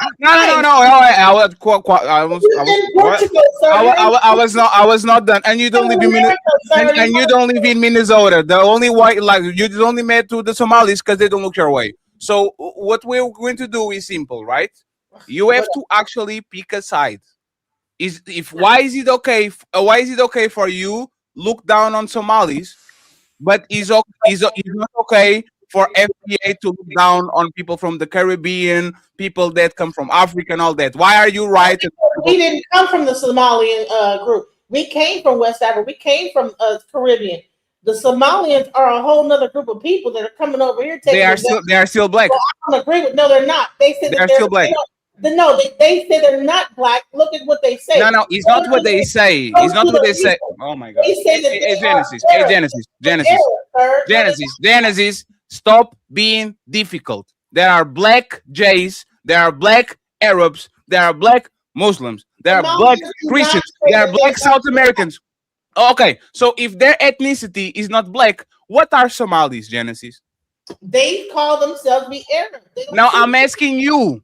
Arab is not an ethnicity. You are going to answer this. For example, Italian, for the most part, is a white person. A German, for the most part, is a white person. A person from Ghana is, for the most part, a Black person. What are Somalis ethnically? They consider themselves to be Arab. Oh my God! You know. Okay, hey, you guys got it. You guys got it. Let me mute myself. What? Bro, what are you talking about, man? That's almost like even Dominicans. Certain Dominicans either. Certain Dominicans do not consider themselves to be Black. Go get your refreshment, Genesis. We'll bring you back in. We see you stand on it that they're xenophobic, but you still kind of peeking over the fence like. Oh no! I'm saying for West Africans, Caribbeans, no, we need to be. But all that Arab stuff. And they think that they're Arab, let them be Arab, and then they're going to come over here and take advantage. Are FBA xenophobic? Yes. Do you stand against that? Yes. Okay, thank you. Whew. Melanin, you have something to add before we bring in Yara? I got to have a sip of my soda water. I'm listening to learn. I don't have anything to add. Okay. If you're listening to learn, I'm sorry for what Genesis is making you go through. You know what? Leave Genesis alone. So, Fatty acting up. so But I'm gonna let her fight back. Go ahead, Fatty. I'm gonna let her fight back in a minute, but we gotta move on. What do you want to say, Fatty? You want to bring Yara in? No, it wasn't me. It was Yara. Sorry, it was Sage. Oh, that was It Yara. was, yes. Go, Yeah, Melanin. it's all Can you good. refresh the brother's memory? What we were talking about. Genesis took us on a magic carpet ride to Saudi Arabia, which we thought it was Saudi Arabia, but it was Somalia. I don't know where the hell we were. To the Middle East. Okay, ask the brother the question, and let's see what his response is, please. Okay. Please, So Yara, is FBA xenophobia or patriotism? I think it rests on the side of Black patriotism. And let me preface that. Can y'all put this on the jumbo screen? Can y'all see that? Just a moment, sure. Put it up real big. Yep. Yeah, Y'all we see can kind of that? see it. Yeah. Back it up some. Okay, Maybe we so can that back is it my up. great. Can you see it better? Back it up some. There you go. Okay. Perfect. That is Yep. my great grandmother, right? And you can see her name down there. Hold on. Yeah, we saw her. She's native. Her She name looks like is a, Miranda. Yeah, her name is Minnie Miranda Mahawad, right? Now, she is a full-blooded Chippewa. That's my great-great-grandmother, right? She didn't speak English, right? She only spoke a native tongue. So that is my great-great-grandmother. Now, that's on my father. That's on my father's side. And on my mother's side, my mother is her grandmother is a full-blooded Cherokee, right? But so when people talk about FBA and foundational Black Americans, you can clearly see, although she's a full-blooded Chippewa, she looks like a Black person, right? She just has African, you see what I'm saying? She has a dark skin tone, but you can clearly tell she's native, right? So there was really no, for her, in her story, she'll tell you that she didn't suffer or go through slavery. She didn't really go through slavery. She was well kept, right? So when people talk about FBA, I understand the foundational Black America Aboriginal thing. I can put myself in that category legitimately, right? I can actually do that. But when you talk about foundational Black America, if you're talking about this remixing of African descendants of slaves, I understand why they do it. They simply do it because of the dollar, right? It's a money grab. I'm gonna just be honest with it, right? It's a money grab. And I understand why they're making the play. But if people are actually honest about this entire situation, the United States of America, I don't care how many apologies we want to squeeze out of them, how much we argue FBA, if we're seeking monetary reparations, they are not going to turn over billions of dollars to a small group, right, of quote unquote foundational Black Americans to do as they will, right? They're not going to do that. That's not going to happen. My whole point is that they need to reevaluate exactly what it is that they want to do on a political scale, because you're not going to get the money, right? I know people don't like hearing that. They're not going to give you that money. It's not coming, right? What you can ask for are things like free education. What you can ask for, what they're doing in Evanston, Illinois. I'm from Chicago. I'm 15 minutes away from Evanston on the drive. Actually, Evanston and Chicago is next door to each other. But they already have a form of reparations, right? Where they have free college tuition, right? When it comes to, I think it's 2 years of college tuition you can actually get for free. You can go to a JUCO for free. These are the things that we need to be looking towards. Same thing I believe in North Carolina they've passed something in regards to reparations. These are the types of things we need to be fighting and advocating for, not arguing with each other whether or not who's foundational Black American and who's not. We need to look at it and understand is that with money, they already know what most of us is going to do. And I'm going to put it to you like this. When those PPP loans was going out, those PPP loans and they was getting all that, I'm not going to say a majority of it was African Americans, but it was a lot of African Americans that were on these PPP loans. And a lot of them didn't start businesses. A lot of them didn't invest the money, right, to better their communities. You know what they did? They bought houses, cars, clothes,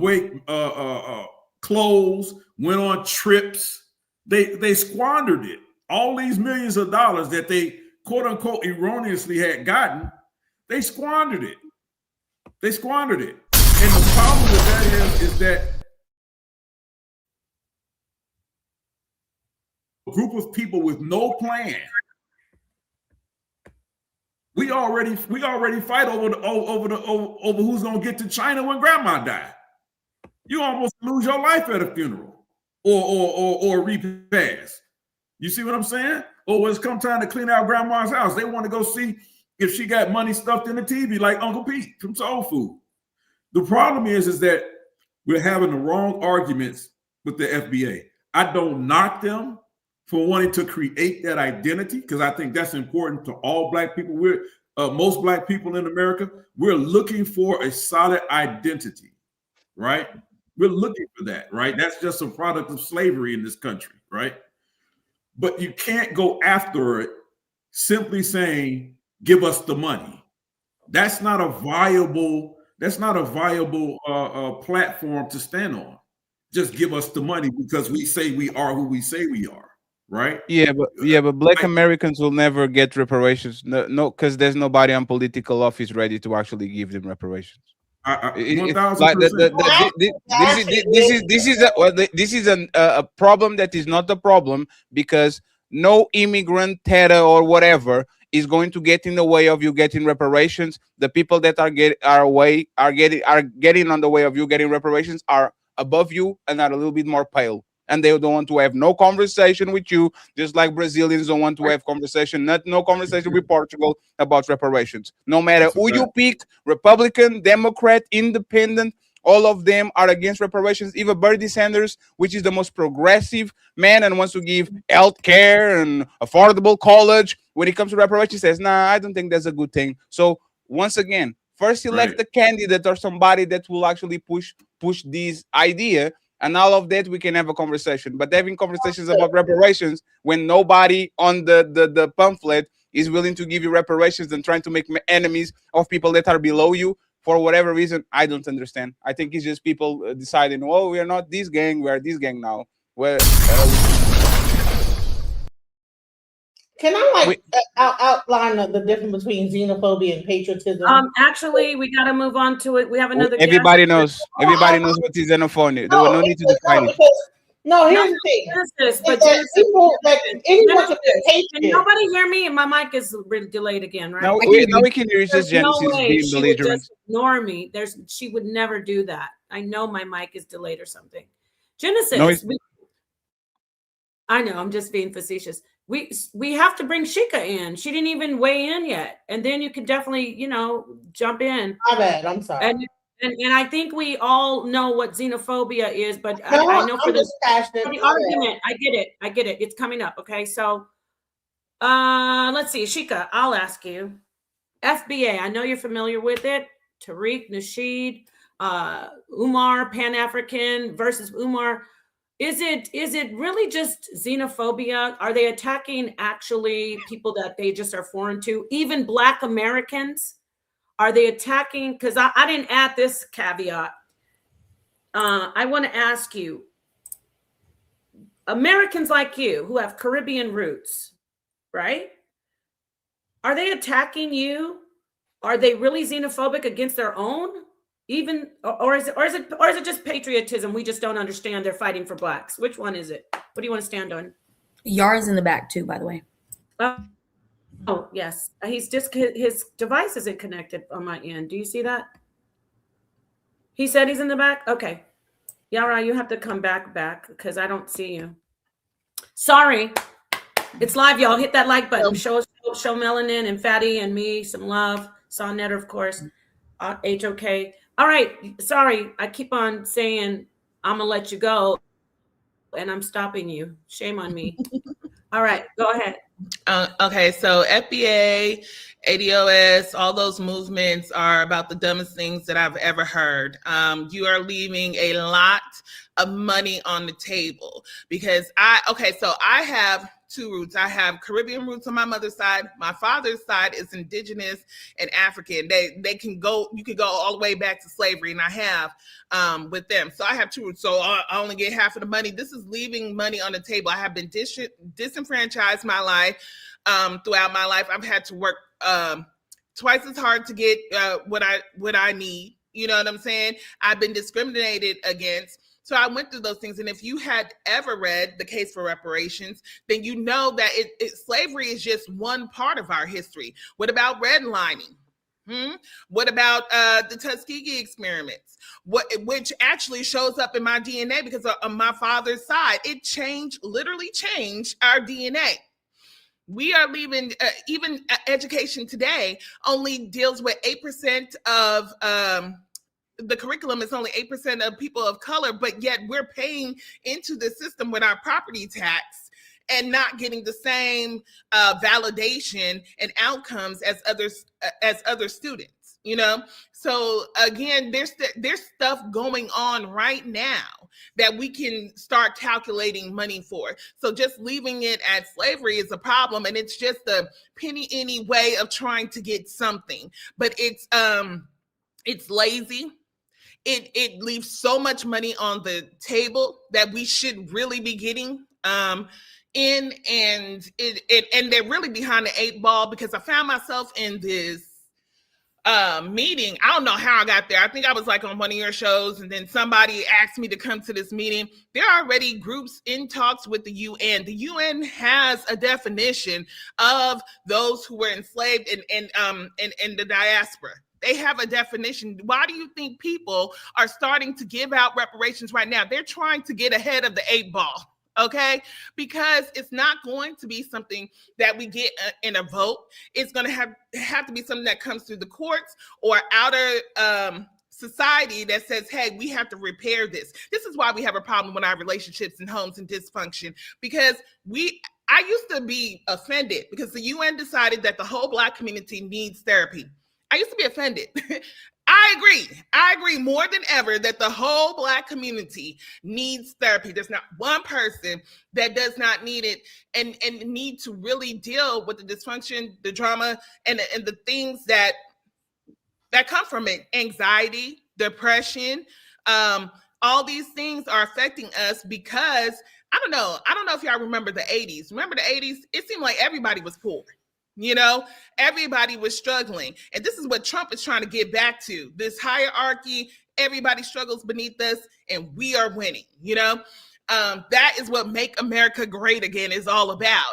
And so even with the decisions he's making, we can count that up. We can monetize on all these decisions he's making right now and get what's rightfully ours. But to me, how? It's futile. It's divisive. They're behind the 8 ball, and it's lazy. Can you explain how are people leaving money on the table under Trump? In this room, or no, you said people are leaving money under the table. Like, okay. What is so? Because these movements are mainly driven by slavery. We want our money for slavery. We want our check for that free labor. But what about everything that happened after? Black codes, Jim Crow, redlining, Tuskegee experiments, the disenfranchisement of Black people, which happened in that election. with GW. I was in Florida during that election. They were actually doing all the stuff that we read in our Black history books at my HBCU. They were doing it in Florida, trying to make Black people not be able to vote. Now, keep in mind the 64, 65 Voting Rights Act. We had the right to vote. It was just intimidation and all this other stuff stopping us to vote. That can be monetized. That is taxation without representation. Yeah, so how do you get it then? If we're leaving money on the table, how do you get it? How do you get it? If the money's there to be taken, how do you get it as a community? Yeah, I mean, I'll land there. I just think that it's a lazy way, and to me, What? it seems like Am I muted? kind of like, Yeah, I can hear you. oh, Massa, You're not muted. I think she's answering. Are you trying to answer him right now, Chica? And then we can get. Yeah. I'm saying that these movements, I think, come in and say, oh, we'll just take for slavery. It's almost like we want to be. It's like, please, Massa, give me something. We'll just stop it at slavery, and then we'll use DNA tests to say who should get what and who should get. It's dumbass, and it's behind the 8 ball already. And if you go to the UN's website, you will see the work that they've already started on this topic. The UN can enforce nothing. They don't have an army. They don't have like how many times the UN comes around and says, "Oh my God, they hurting the children over there," and they keep the UN can do nothing. And respectfully, it was a bunch of babble. You can do nothing because nobody's willing to give you nothing. They rather send money to Israel. They rather send money to Argentina. They rather send money to Ukraine than send money to your Black neighborhood. And there's nobody that is actually willing to give you the money. So I don't know what you're getting with FBA and Black Americans are leaving money on the table when there's no money to be taken. I don't get it. Like, where is this? What is the program? What is the what as a FBA? How can you apply to I don't get it. I'm saying their strategy is leaving money on the table. Their strategy is how? Explain how. Massa, give me something for slavery. No, explain how. Hey, 1 second. Money on the table means this. Somebody puts money on the table. You can grab it, but you see that, you know what? I'm not going to grab it.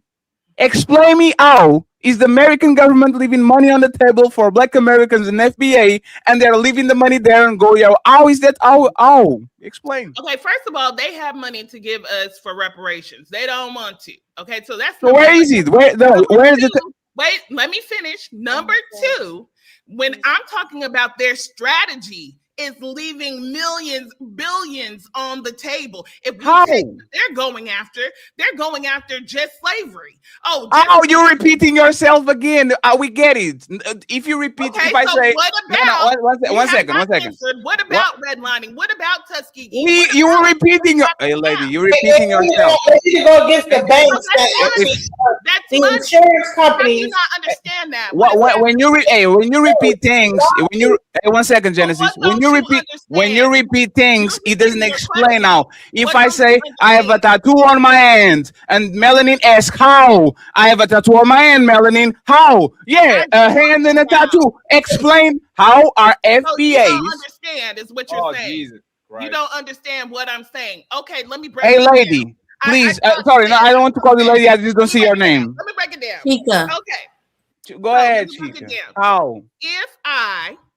If I, for example, like Yara said, they went and bought houses. Houses are actually assets, right? That build equity, right? But Johnny could buy a house at this time. And then when I could buy a house, I had to buy it in a certain neighborhood that they let dilapidate and things like that. And I don't get as much money. That can be monetized. It's called the economics. Where does the money come from, lady? Most people are living paycheck to paycheck, are 2 paychecks away from being homeless or a massive health crisis. Please explain to me, how are these people getting into... Hey, no, stop. Hey, stop. You said what you said. You said what you said. You said what you said. You said what you said, and I have a question for you. I have a question. And gain the equity when you do those things. And those you just have to buy a house. There's a if you I'm was that trying to break it down to simple terms. No, Let me ask you a question, Shika. it- Excuse me, Patty. Go ahead. Ask your question, then I'm going to come in and ask her another question. no, he's just like, hey, mister, why you homeless? Just buy a house. Hey, mister, why you hungry? What are you Just go to talking the grocery. about? Hey, That is can not can you what I'm hey, saying. can You're you can you twisting stop words over to talking make me, a point. please? Can you stop over talking me, please? Can you stop twisting my words? No, is what you're You are saying twisting is my words. okay. So you are going to explain this to me. Okay, I'm Yes. like Melanin. I'm willing to learn. Okay. Where is So this credit line where Black Americans can go? Black Americans that are struggling, Black Americans that are living paycheck to paycheck, FBAs that are either on the line of poverty or slightly above, and they're going to the bank and they're going to say, "Hey, here's my FBA badge. I want those $20,000, $60,000, $80,000 for me to get this house so I can turn it into an asset." okay, Explain that to me, please. Go ahead, explain. so right now they are giving out houses. I think it's Yara, you said Virginia or somewhere. They're starting to already give out North Carolina. houses because that's how you build wealth in America. Keep in mind, we were not allowed to get loans from the bank, so we couldn't buy a house initially, right? God. And then when we could, redlining occurred, and then they said you can only buy a house over here. So now, and in today, still, if I have my houses appraised and I leave up pictures, they're gonna appraise it lower. You don't have a house already. Most Black Americans don't own houses. Stop telling us history. No, no, it's because I'm you. telling you the history. Hey, Why we no, don't but have, hey, why lady, don't you I have don't a want the. I don't want the because history. your parents didn't have a my house. God, Because your grandparents didn't have a house. Okay, Because but we your know. grandparents didn't have a house. We But know. at some point, we had the house, and then the next we generation know. sold it. Now, I wouldn't The make my next point generation if I sold could. it, though. Huh? So we can't blame the government No, because we do the not never children inherited own and sold houses. it. First of all, we could not get bank loans for Okay, those we loans. know. And not where you try to buy a house at, because my No, grandma. no. Hey, please stop moving the conversation. We Wait, I'm know. talking We know. about Black history. people I'm went to talking a bunch about of these. slavery. We could not know. just go to a bank and We they're like, agree. here, black man, here's your house. They still do it today. We know. We know. It's called Jerry. It's called redlining. It's called gerrymandering. We know. There was. So let me finish the point. No, instead of You're telling afraid me of a me story. finishing the Oh point. my God. You're afraid of me finishing the point. So if my great grandmother could have bought a house, right? We have the house. We keep the house till whenever. Okay. Now we have equity in that house. When there are hard times, we don't have to go bankrupt. We don't have to be eating out on the street. We could either sell the house, do a HELOC, which is an equity line of credit, or we could do a cash out refinance. Those are your ways. This is how people are getting money. Okay. Also, Yara talked about people fighting at the repass. Hey, you can move that house into an LLC and put it in a living trust. How did you get the house? Lady, for me to refinance a house, I have to have a house. Hey, please, go. Hey, please. So you're saying that white people just bought houses outright? Most white people don't vote. The most bank white. gave them loans. Jesus, can I? By the way, can you? Respectfully, I don't have the buttons, right? But I'm one of the hosts of the show. So we are going to. So now, 1 second. We are going to talk with each other. We are going to talk with each other, right? We are going to talk with each other, right? I understand. For me to get like he's a asset and I refinance my house and I do another mortgage and I get into real estate, I get it. It's fine. How can the average Black American, and matter of fact, American, that is 2 paychecks away from getting homeless, how is that person getting access to the money that is needed to go ahead and go to the bank and get a house? You said that they were leaving money on the table. I want to know where. Stop telling us about history. Stop telling us about redlining and gerrymandering and slavery. We all agree with that. It's totally fine. Focus on the solution. How can these people, Black Americans that are our brothers and sisters, how can they go to the bank or association or institution and get enough money to buy their first home, and then they can go ahead and do all the things that you want them to do? How, where?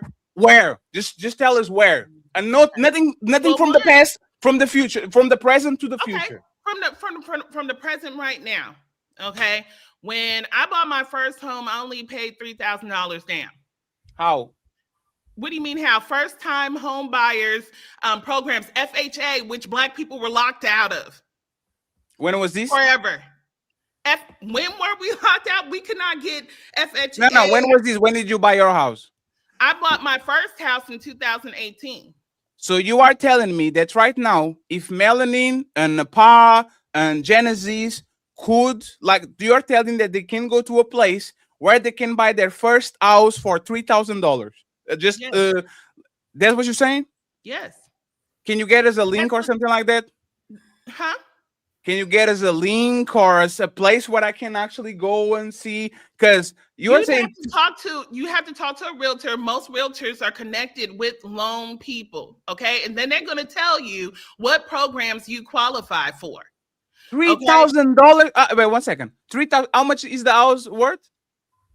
When I bought that house, it was $165. Now it's worth almost $300,000. So you bought a $165,000 house for $3,000, and there's a program that Black Americans can literally go there and say, "Hey, I want this house that is $200,000. I have $5,000, $10,000. Yes. Give me the house." That's what you're saying? Yes. Where? Give me the link. It's called FHA. Go to FHA.gov. Go to. But doesn't your credit score and other things play a part in You this? only need a 540 credit score to get FHA. Okay. And you can fix your credit. It's easy.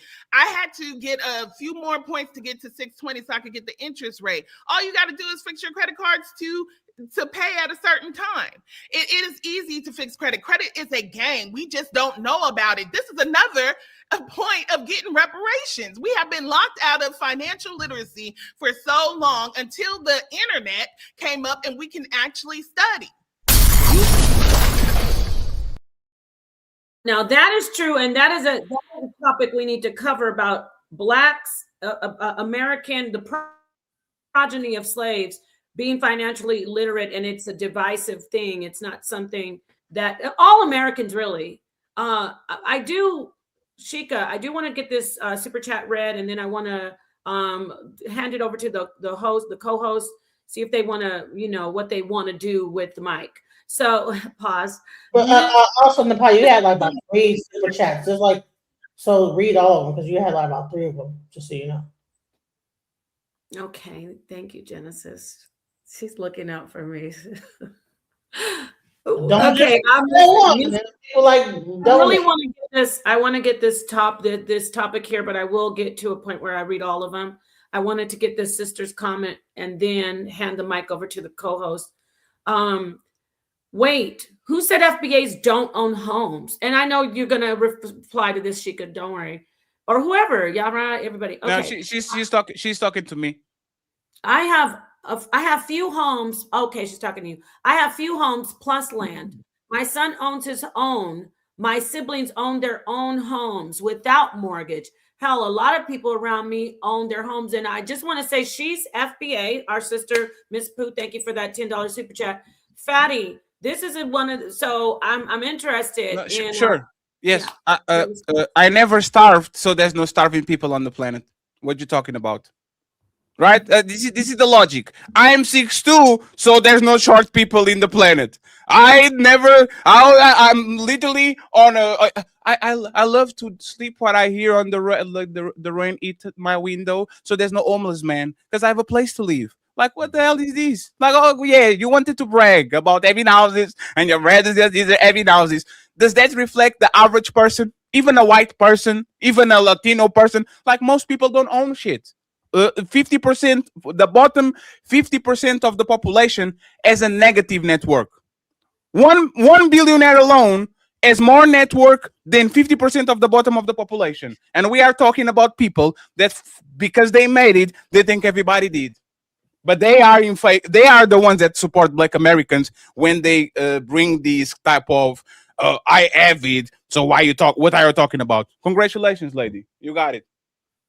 Fatty does have a very valid point because we're talking about individual scenarios, but as a whole, we are all not there.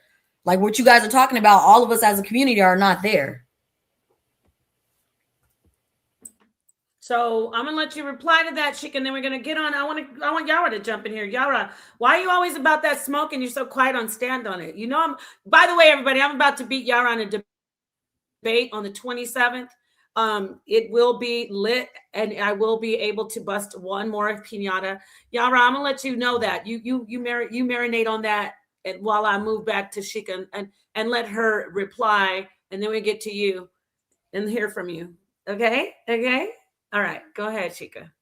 And that's the spirit of apathy, there's nothing we can do. There's a lot of things that we can do. We are creative, and then that goes back to that community. Like at first I possibly thought like him, when I bought my first house, I was a teacher. I was raising my daughter as an infant, so I didn't think I could do it, but then my sister did it, and so I was like, hey, how'd you do that? So she connected me with who I needed to know, and blah blah blah, and then I got my house. Then I decided I didn't want to live there, and then I connected with somebody else. He happened to be African, and he helped me attain the home that I live in now and maintain my other home as well. So now I have another stream of income. And so those things do seem scary or impossible at times, but if you are in the right communities, and you don't have to sit on dick to get it, excuse my language, but you don't. If you do that networking and you know those people, then you can definitely obtain those things. Ask questions. Thank you. Thank you, Sheikah. I'm going to put Yara on here. Look at this comment though. Yes, when you said sit on the D, a brother was like, hold up, you're broke. And so you better sit on as many D's as you can to get that. I'm trying to paraphrase, but I know Sheikah and Genesis are going to have some smoke for that. Yara, what's going on? Yeah, let me say, first of all, Napah, I'm going to beat you about the brow and the face respectfully. Come to December 27th. So I'm not going to worry about that. That's a foregone conclusion. Pause. By the way, but go ahead. But let me say this. I agree with Sheikah with the majority of what she said, probably everything she actually said, because this is what I do know, right? Being involved in real estate, that there is a government program, as she said, FHA. You can go to FHA.gov, right? It'll give you all the parameters. You can either put down 3% or 5%. You can get it as low. The credit score as low as about 540, right? And as she said, if you want to get a better interest rate, based on what type of loan you want to try to go for, you could, 620 is pretty good. But at a 540, 545, you can. And it's based on your credit score. So, and different things like that. So you can get into real estate, which is the way to build wealth in this country, right? You really have to start there. I will say this too. My oldest daughter is 33 years old. She just bought her first house 8 months ago. And she went through the process. And I'll tell you one of the things that she found out, right, is that she started off dealing with an African-American lender, right, or mortgage originator. Didn't work out well. Because you have to find someone who's not just about the money, but actually wants to see you succeed, right? So be very careful in that. It wasn't until she found a young Latino sister that actually said, listen, this is how we're going to do it, and walk with her through the process. I bought many homes before, own a home. So, but I wanted her to learn that process, right? And so to see that it's not as scary as it appears to be, right? So that she can be an example for my younger daughters and her friends. And guess what? Just like Sheikah said, when her sister bought a home, she said, hey, listen, how did you do that? I can do it. So now that my daughter did you help her pay? Did you help her pay the home? I gave her a gift of about $1,000. right? Oh, I That thought she you were didn't gonna say have a to pay million, back. like Donald Trump. I thought you were gonna say like Donald Trump, a small gift of $1 million alone. But go ahead.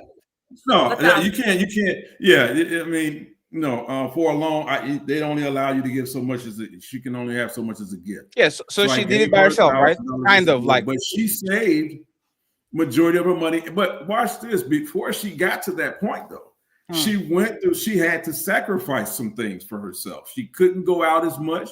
She couldn't travel as much. She loved to travel. She doesn't have any children, but she had to sacrifice some things, right? She had to stay off the online shopping. She had to stay out the stores for a while, right? To build up her savings to do that. And so because she was focused on that, as well as finishing her master's degree at DePaul University, she was doing all this at the same time. So she really had to stay focused. The problem is with a lot of people is that they don't start out with a viable plan, and they don't have people who they can look to. As Sister Sheikah said, she could look to her sister and say, listen, if you can do it, then I can do it, right? So how did you do that?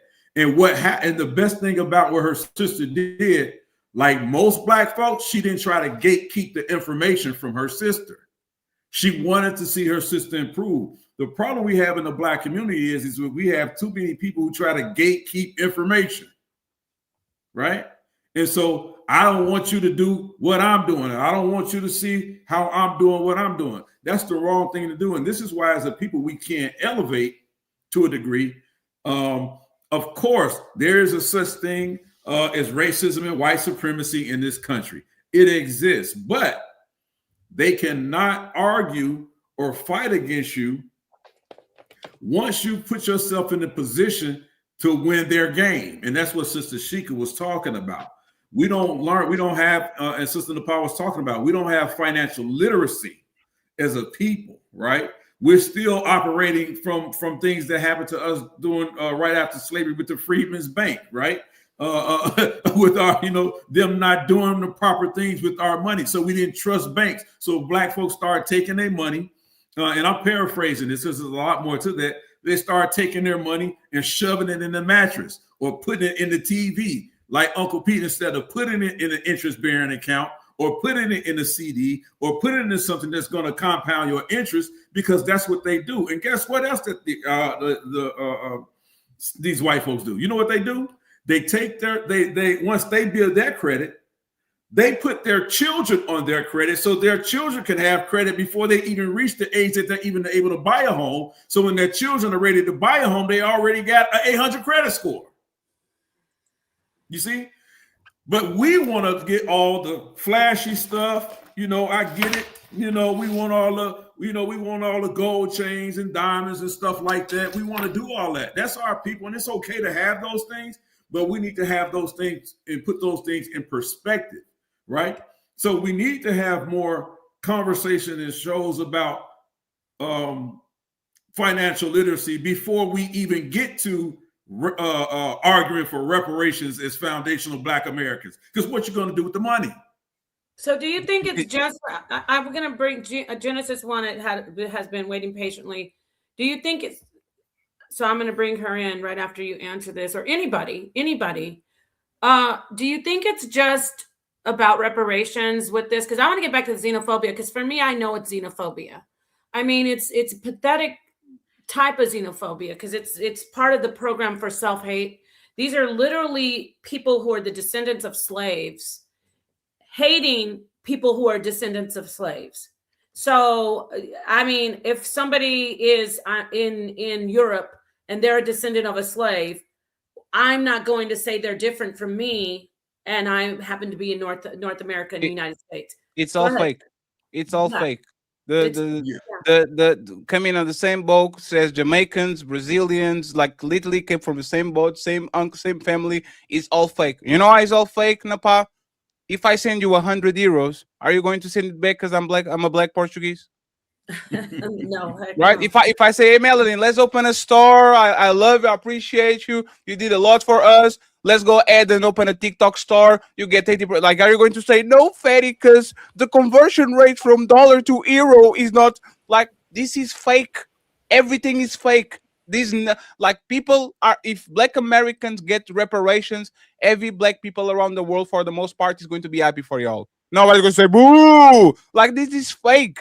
Because if you accept money from the Nigerians, if you date a man from Dubai that is your type and makes a bunch of money, and if you like, as soon as people actually come to the day where they have to decide if they rock FBA or they rock a Pan-Africanism or whatever, they always choose what's best for them. If the man of your dreams is Nigerian, you go in. If the woman of your dreams is Black from Brooklyn, you go in. If there's an investor from Dubai that is Black, you accepting the money. So it's fake. Because if he's real, when Theo sends you money because he's Nigerian, don't take it. One of the biggest donators of this place is not Black American, is not FBA. Why don't you send the money back and say, sir, I'm going to stand on my morals. Right here is FBA, you can keep your money. No, they will take it once again because it's fake. It's only a division to divide and conquer. I want to make money, and I'm going to create this little group. And now all of a sudden, I'm getting the money instead of everybody else because we fragmented more people that do look just like us, and we split the group, and now it's smaller and smaller and smaller and smaller and slower. And now you go to vote, and nobody can do nothing because the Black community is not united. So everybody's rapping whatever they want to rap. It makes no sense. You should actually be expanding. You should be looking for more investors. You should be looking for more people. You should be looking for a bigger block, because that's how Italians got their shit. That's how Irish got their shit. That's how Germans got their shit. They didn't isolate themselves and create smaller groups. They actually infiltrated into the bigger community and then got their shit afterwards. This makes no sense, even financially. I agree. I agree with you, Fatty. If I may, really quickly, I think the greatest point you brought up in all of that is that these types of arguments splinter us and break us down to smaller divisive groups where we don't have any chance at political prowess or pull in this country. And if we don't realize that our only weapon to fight with is through the political system, and this is how you know that this is true. If y'all not familiar with who Jasmine Crockett is, right? Of course. Well, yeah. So this is one of the things where I feel like why the FBA argument and all these arguments are distractions, right? If not planted arguments, right? Or really the ops, right? Go ahead, say what you mean. Because they're plants, government plants. Yeah, because once she announced, not too long ago, I think a couple of weeks ago, once she announced that she was running for Senate, those people quickly lost their minds. Now, mind you, before that, she was all popular on the news, right? Talking about, her showing her political, how astute she is politically, right? Becoming a mover and a shaker, right? In the political arena, creating a voice, right? They didn't mind that, right? They didn't mind that. Even her going back and forth with Marjorie Taylor Greene, they didn't mind that, right? But the moment she says she's going to run for Senate, where she's going to wield more power, right? What did they do? They redistrict. They changed they relined the district to take away the voters, the constituents that she has that will support her in her Senate run. Like maybe 3 days later after she announced it. The reason why these arguments that we're having now about who's FBA and who's not FBA or whatever, those are the things that we should be attacking as a whole, as a group, right? When they come against her in that manner and say, listen, we're not going to allow you to gain that much power. You see what I'm saying? You know why? Because she can't be controlled. Once she gets to that level of power, there's really no stopping her. So you know what they do? They stop her at the level before she can even get to a place where she can actually make a dent in this political system, right? So we have to we have to understand that a lot of these arguments are just smoke and mirrors, and they're distractions to keep us detracted or distracted from the actual real things we should be focusing on, right? Those are the discussions we should be having. How can we go down and help their sister? Now, people will tell you, I didn't vote for Kamala Harris because I didn't agree with her political agenda. I just did not. But if you would have told me Michelle Obama was going to run, I would have voted for her. Why? And I'll tell you why I would have voted for her. I'm glad you asked. I would have voted for her because I know from where she came from. I'm from Chicago, right? Uh-huh. So I've had connections with her before she was married to Barack Obama, right? So I know that when she was working for Silly in Austin in the law firm, she was always feared as an attorney, as a lawyer you did not want to play with. She always had that reputation. Before I ever even heard of a Barack Obama, she was known in Chicago for being just that type of a person where she was no nonsense. She didn't have to get in break into the old boys club. So she kicked the door in. She was invited. So you're doing the identity politics thing. Oh, she's from Chicago. She's a black woman, so I'm going to vote for her. No, even I'm not though I saying have that. no I just idea said, what type of because policy she's pushing. Because of what she accomplished. No, sir. One second, respectfully. Uh-huh. What does accomplishments have to do with you voting for somebody based on policies? You vote for the people. You vote for the person. One second. We saw Barack Obama, right? Oh, we're going to change, and we're going to close Guantanamo Bay, and we're going to, right? And everybody kind of was disappointed because it was like, you are just Bill Clinton that looks kind of like me, right? Now, after that experience, right? Because everybody wanted to see the first black president and all that, and we believe in supporting our own and all that. Why would you vote for someone based on identity instead of voting somebody that is going to push policies that are going to be good to you and to people that look just like you? Why not focus on that instead of focusing on she's from Chicago, so I'll vote for her? Like, why? Well, I don't think you were really listening, Fatty, but I'll go over it again. So yes. No, okay. You know why I was listening to? What is the policy that you think Michelle Obama is going to pass to make her life easier, or people that look like you let me say easier? This to you. Let me say this to you, just so you know. If respectfully, can you answer the question first and then go on a monologue? Hold on. I didn't vote for Barack Obama. And you know but why I didn't ask you Barack Obama? Hold on. You know why I didn't vote for Barack Obama, Fatty? Why? Because when he ran for Senate in Illinois, I never knew anything that he had done. I never knew anything that he had done. Right? So when they started saying, oh, he was staging these sit-ins and these protests for workers at the steel mill in Chicago area and different things like that, most of those people were not Black Americans. Those were Latino Americans. And I don't have anything against that. But what I'm saying is I was in the political foray in Chicago during that time, and I didn't see anything that he had done. So that's why I didn't vote for him. Even though people saying vote for him because he's Black. Okay, so now that we got Obama out of the way, what are the policies that Michelle Obama is working to help you and the rest of people that look like you that make you vote for her? Answer the question. First of all, number one of the agendas that I think she would be great in is actually supporting education in this country. If you see what's going on right now, they were dismantling the Department of Education well before Trump got into office. Right? So Obama didn't do it, but Michelle will. Okay, and she's not a politician; she's a talk show host. Shout out to Michelle Obama. I'm trying to get there like you. Can I jump in here because I'm in Jasmine Crockett's district? Oh, well, okay. Wait. I want you to, Sheikah, but in all fairness, Genesis is in the same state as you. This is her topic that she just finished doing a stream on, so both of you can come in here.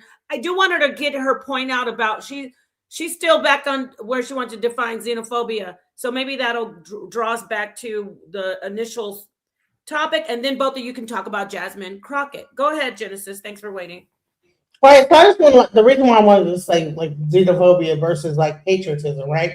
So a lot of FBAs want to say that, oh, we were here already, right? A lot of FBAs, when they discuss their FBA foundational Black Americanism, they tried to say that we were already here, right? That we didn't come from Africa on the slave boat. We were not, we were already here, and then the slave trade happened, and then they came over here and enslaved us from over here. That is a really strong talking point in the FBA community. That we did not get that whole slave trade was not us. We were just here, right? That's nothing. So the xenophobia comes in is when you say that we were already here and that the other people from Jamaica, Haiti, that came over on the slave trade, that, oh, okay, we were here and then they got brought over. So I'm trying to explain this.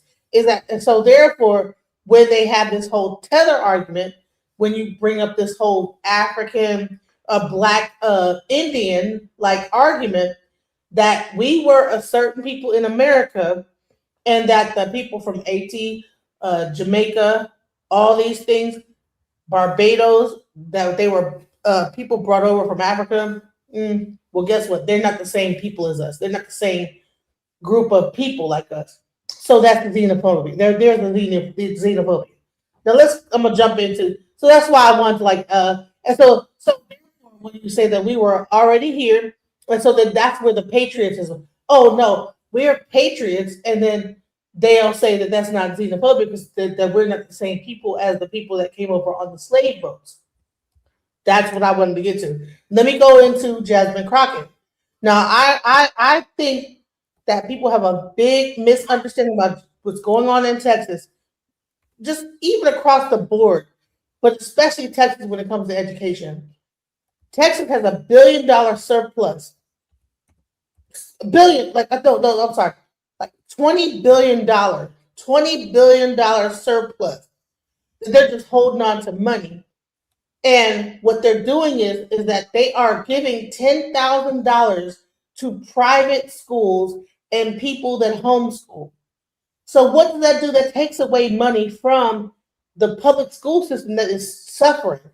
They are closing down schools in Texas right now as we speak. And this might be happening across the board, across America, right? So a person like Jasmine Crockett is very aware of that.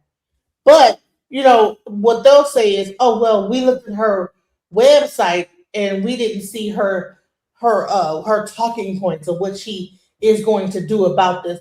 But I know for a fact that, and I have a person going to come up on my channel on Thursday who is running in Denton County, a congressman that's about to run in Denton County. And let me tell you something. He broke down the whole thing. Listen, in Texas has the largest amount of African American people in the country. Texas is listen, we have more African American people in the entire country in Texas. So that means is that when they take away public school, when they destroy public school, who is mostly affected? African Americans are the ones that put their kids in public school. Now, white people put their kids in private school. So what's about to happen is there's like a change. They're giving out money. Boom, 10,000 private schools. Black people cannot afford private schools like right now. We're working class, right? So so all that money is going into these private schools, and they're funneling the money that would normally go in the public school in the private schools. Schools are shutting down. I mean, middle schools, elementary, like 5 elementary schools in Denton alone. So what's happening is school is shutting down, and this is not something that just started. The Republican Party has been trying to shut down schools. Actual private schools were considered segregation academies back in the day. That's what private schools were, and we're going to segregation, the whole thing. So our educational system is about to collapse, and people don't even realize it. And so, when a candidate like Jasmine Crockett is very aware of this type of thing, she knows about it. You cannot be in Texas and not know about the educational system and what's going on here. And this happened in Detroit. Detroit had a 60% dropout rate when I left it and moved to Texas.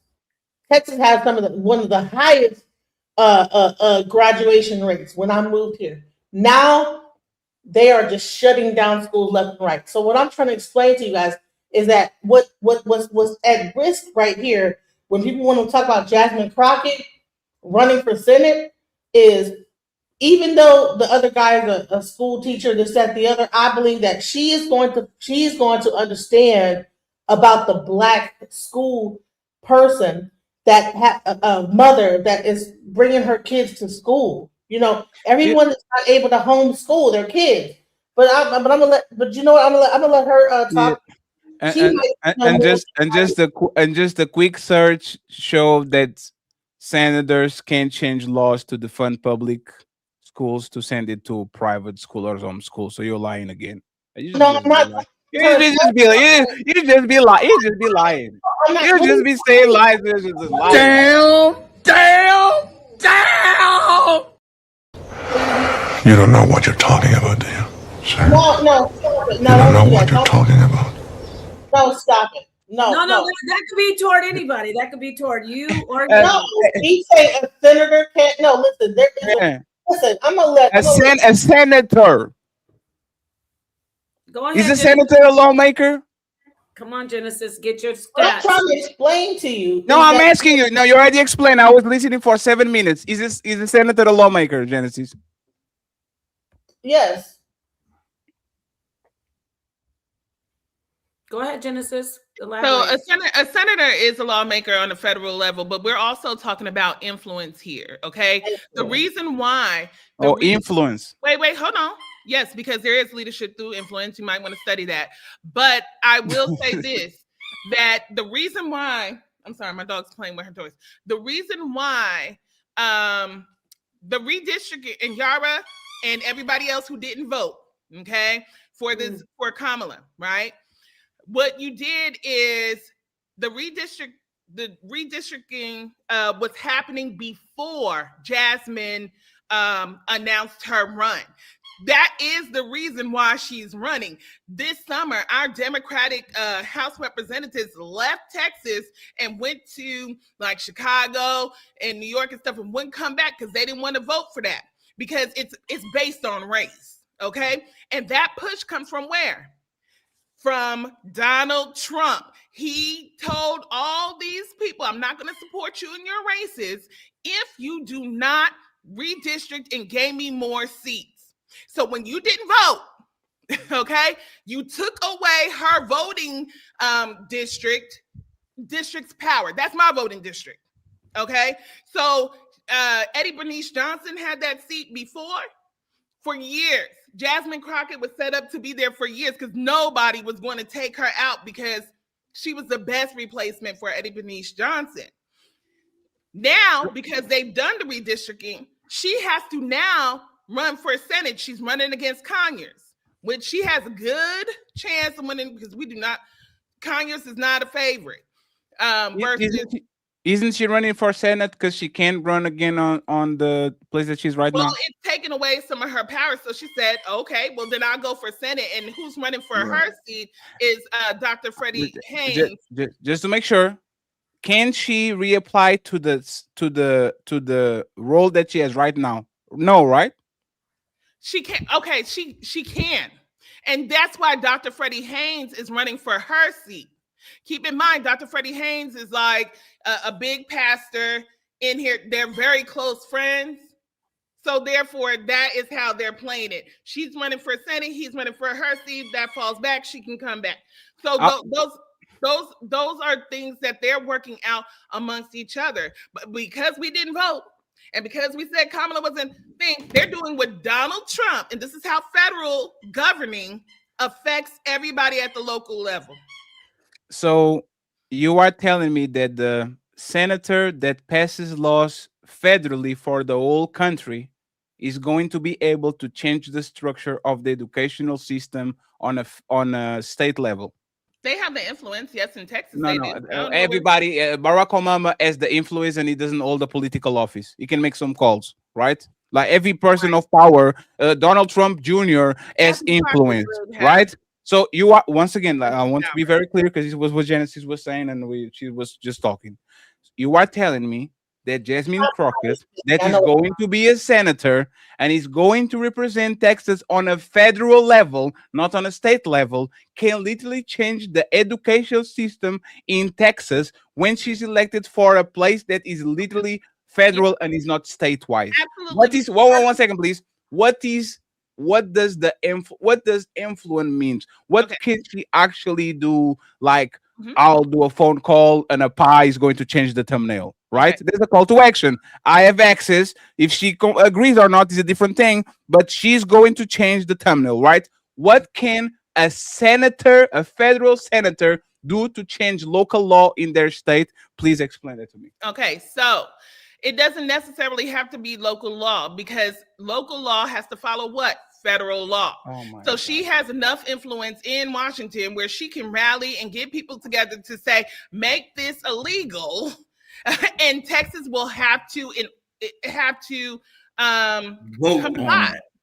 No, Really? they have to comply because federal law trumps state law, and in education, we go from federal to state and then down to our district.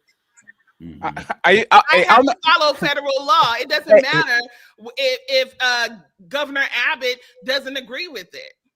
So Can you tell me how many senators is on the U.S., please? funds that come into our state are governed about whether you're following what federal guidelines. Respectfully, there's 100 senators on the United States Senate, 100 seats. You are telling me that she being elected to the Senate, she has the influence now to change the whole system from a place that is not even a local place. What are y'all doing? Hey, man, It's not I'm a sorry, whole system. All she has to do is present a bill about voting vouchers, and that kills Gavin. It's a $8.5 billion school funding. It still has to be voted Passed in on. the state senate in May, bro. The state senate passed an $8.5 billion school funding package passed by the Texas State Senate. What are you talking about, bro? Absolutely. How many senators does Texas have? Well, we could find that information out, right? How it's a big state, so I know it. You guys probably live there. She's not even the only senator. Right? She's not even the only senator on the federal government. Like literally, the both seats are occupied by Republicans right now. Let's imagine that she flips one and she's elected. They are not even in agreement. Both of them on the same state, they're not even in agreement. Once again, very respectfully, I have no idea what people are trying to do with this conversation. Two state senators in Texas right now. Right. And are both of them Republicans? She flips one. That's a major big deal. Okay, so let's assume that she flips one and she is a Democrat, right? And let's assume the other seat keeps being Republican. Let's do that. Do you think that once again, one senator that is elected to a federal level that doesn't have power on a state level, next to another senator that represents the other side of the aisle, they don't even see each other eye to eye? You really think that she can change the education system in local Texas from her position? How? I just told you. And so we don't understand how the branches of government work, right? You can't say because I am the state of Texas, you could. It depends on how the bill is written. If the bill is written in such that you cannot receive these funds unless you comply with federal law, and then they actually have people who audit and stuff like that. We get audited every year for different stuff. Then no, they can refuse funds and not do that. But then they're going to be defunding they're going to defund something. Right. And they're still going to have it like something like special education. They'll tie it to something that ESL. We can't do without ESL in Texas. You know what I'm saying? We have too many dual language and bilingual learners. So therefore, yes, she can actually pass a bill that will tie. No, she can't. No, oh my God. She can propose a bill. Everybody can propose a bill. She can no. She's one. Oh my. Hey, she is. She's one. If it's not even there. She is one senator in 100. And she Bernie has Sanders. Oh support my from God. several senators. Respectfully, proposing a bill is not passing a bill. I can literally go there and says, I want to pass a bill for a hot dog day. And people say no. Let's go to voting, and they're going to vote according to their interest. How can one person in a federal level change the whole system in Texas? How can she do it? She can't. She doesn't have the influence. You're saying, but don't you know that the Senate is really when it comes to impeaching Donald Trump, that's going to be a Senate run thing to impeach Donald Trump? This is your apathy coming up, Fatty. Here's the thing. If she gets in, she can propose a bill. But Jasmine Crockett has a lot of influence on the Hill. She knows how to be political. She knows how to rally people. She knows how to get people on board with the things that she wants to do. If we don't have somebody in the seat to even try, then what happens? Half of the country hates her. And let's get back with that said. I want to get back to Donald Trump. I don't know. Napah's talking. Napah's talking. Weird, isn't that weird? Like when thank you, Melanin. I love you. Thank you.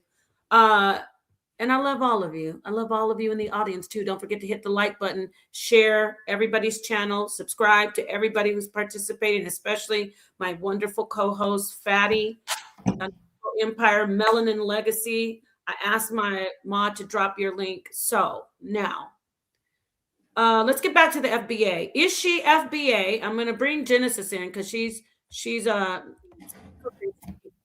working on both of these topics on her channel. Everyone knows about it, but I want to hear from you. Is she FBA? And is she known to be FBA? Is that why people don't like her? Who? Genesis, weigh in. From what I understand is that she is FBA. So happening is that they're when she's FBA though, can you clarify? So is she for people who are of like first generation? Is she like you shouldn't be included in at the table? Because that's what she's not FBA when it comes to that. I'm just saying she is. You know, what about hold on. FBA is so-called Genesis. How are you saying hold on if the host is telling you to be like what the hell are you doing, Genesis? Oh my God! I was trying to explain, and she was trying to host. Can you let her host the show? Thank you, Genesis. Yes, he's right about that. I'm trying to give you the mic, but I want to set it up for you because it's about xenophobia, right? Even though she's not xenophobic. Why is she appealing to so many xenophobic FBA promoters? There you go. Now you can have the mic. All right. So what I was saying is that no, she is an FBA. She is not a Caribbean or whatever, because you know what they try to do is they say, "Oh, okay, if you have any Caribbean or if you are Caribbean blood or African blood." They try to say that these people get into Congress and then they vote against our interests. She's a Black American FBA woman. So she's FBA. So this topic is, I know it's great that we're talking about her, but the topic is about at the FBA movement. So when I see people say, "Oh, I'm FBA," but no, I love everybody. I get leery. Because the movement is about excluding, and I want to bring it back to stand on that position. They want to exclude people who are actually,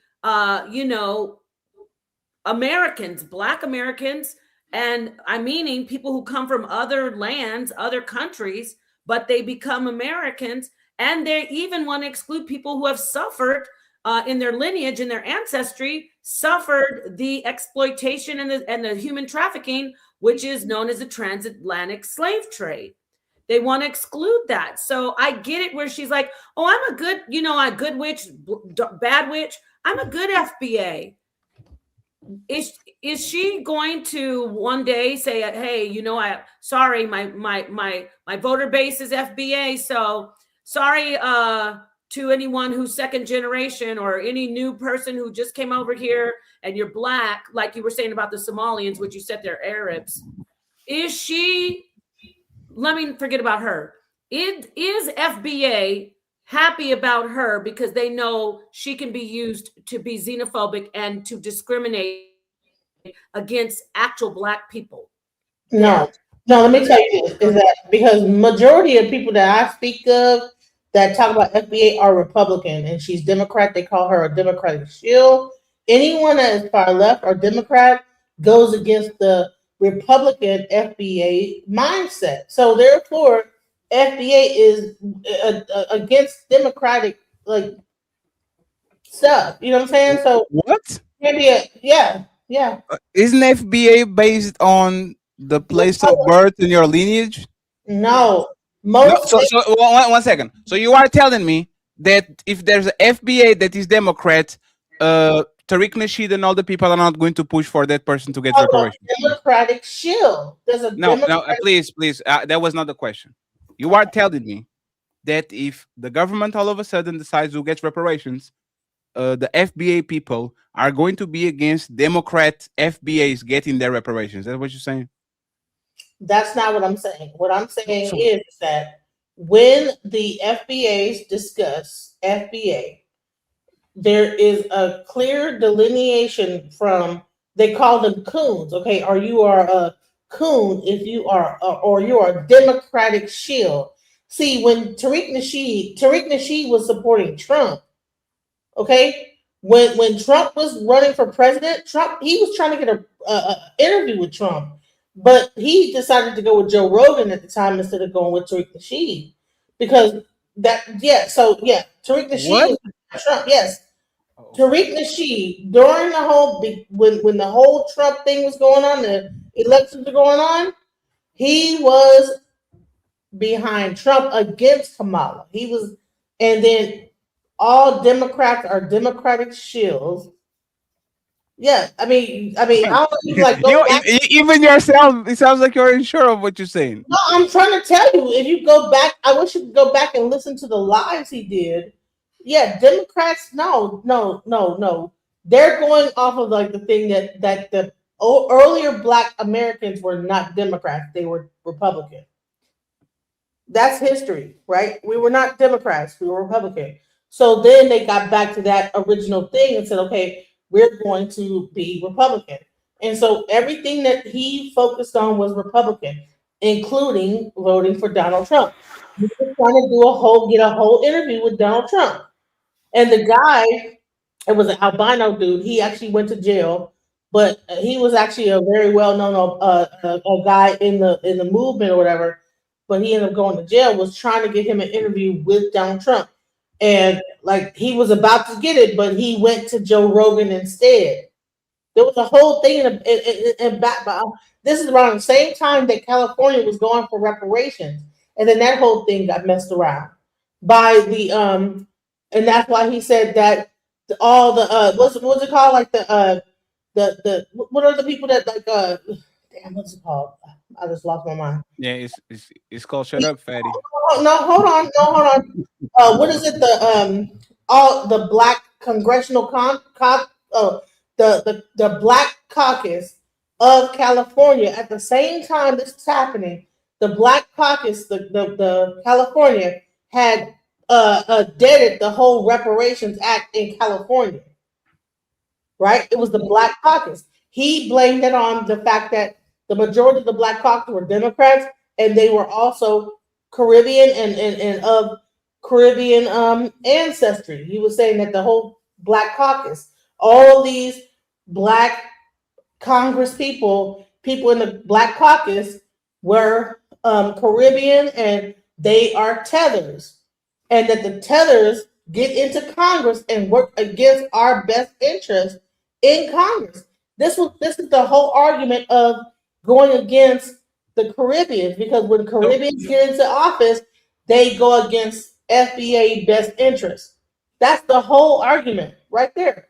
That's what it is. Go look at listen. At about 1 or 2 o'clock in the morning, you can go on X and you can find him talk about this whole thing.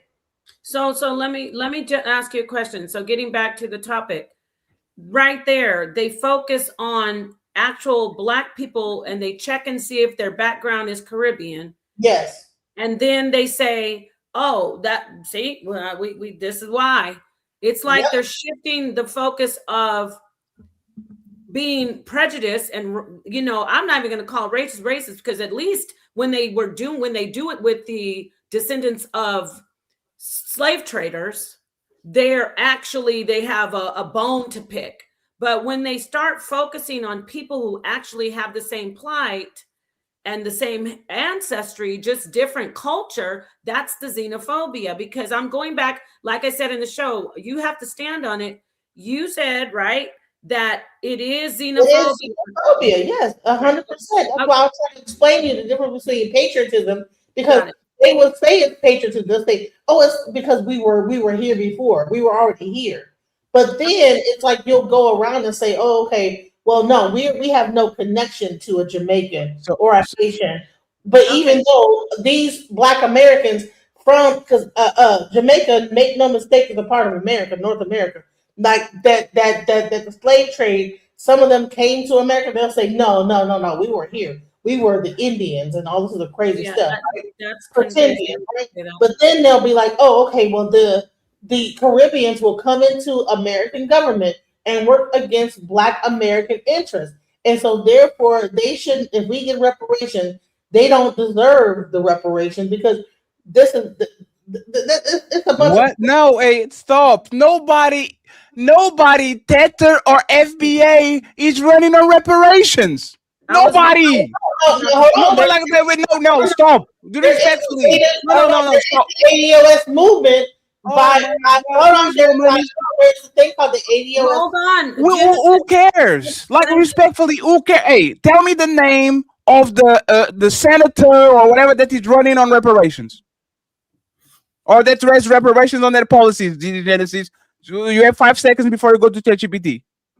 Okay, 1, 2, 3. It's talking California and North Carolina. There's several reparations. ADOS movement has a bill right now in California for reparations. No. It's not a bill. You are telling that there's the notion of these people getting into Congress and running like nobody, white people, whatever the race, whatever the background, nobody has a solid reparations push on the Congress, on the Senate, on the White House. Nobody's running on that. Do you think we wouldn't know if there was a prominent figure that is on government that is literally, oh, hey, friends, I got y'all, man. I'm going to get reparation for Black people. Do you think we wouldn't know that? They would have got there voted was a whole on committee about reparations. There's a whole committee about everything. There's a whole committee about Colgate being bad. 80s about reparations. But you don't know that. SB 518, sir. Like you don't. I'm gonna let Genesis. Hold on, Melanin. I need to hear from you. I real quick. You like to keep it short and sweet and to the point. What is your take listening? So I know you're sharp. What is your take on this? Are they xenophobic? Is it just patriotism? Now that you listened a little bit, and I want you to weigh in, and then we're gonna get back to everybody else. Okay. Well, I haven't studied this enough to really pick a side. Just here. It's okay. I'm not an expert on it either. Okay. So based off of what I'm hearing, I'm siding more with what Fatty is saying.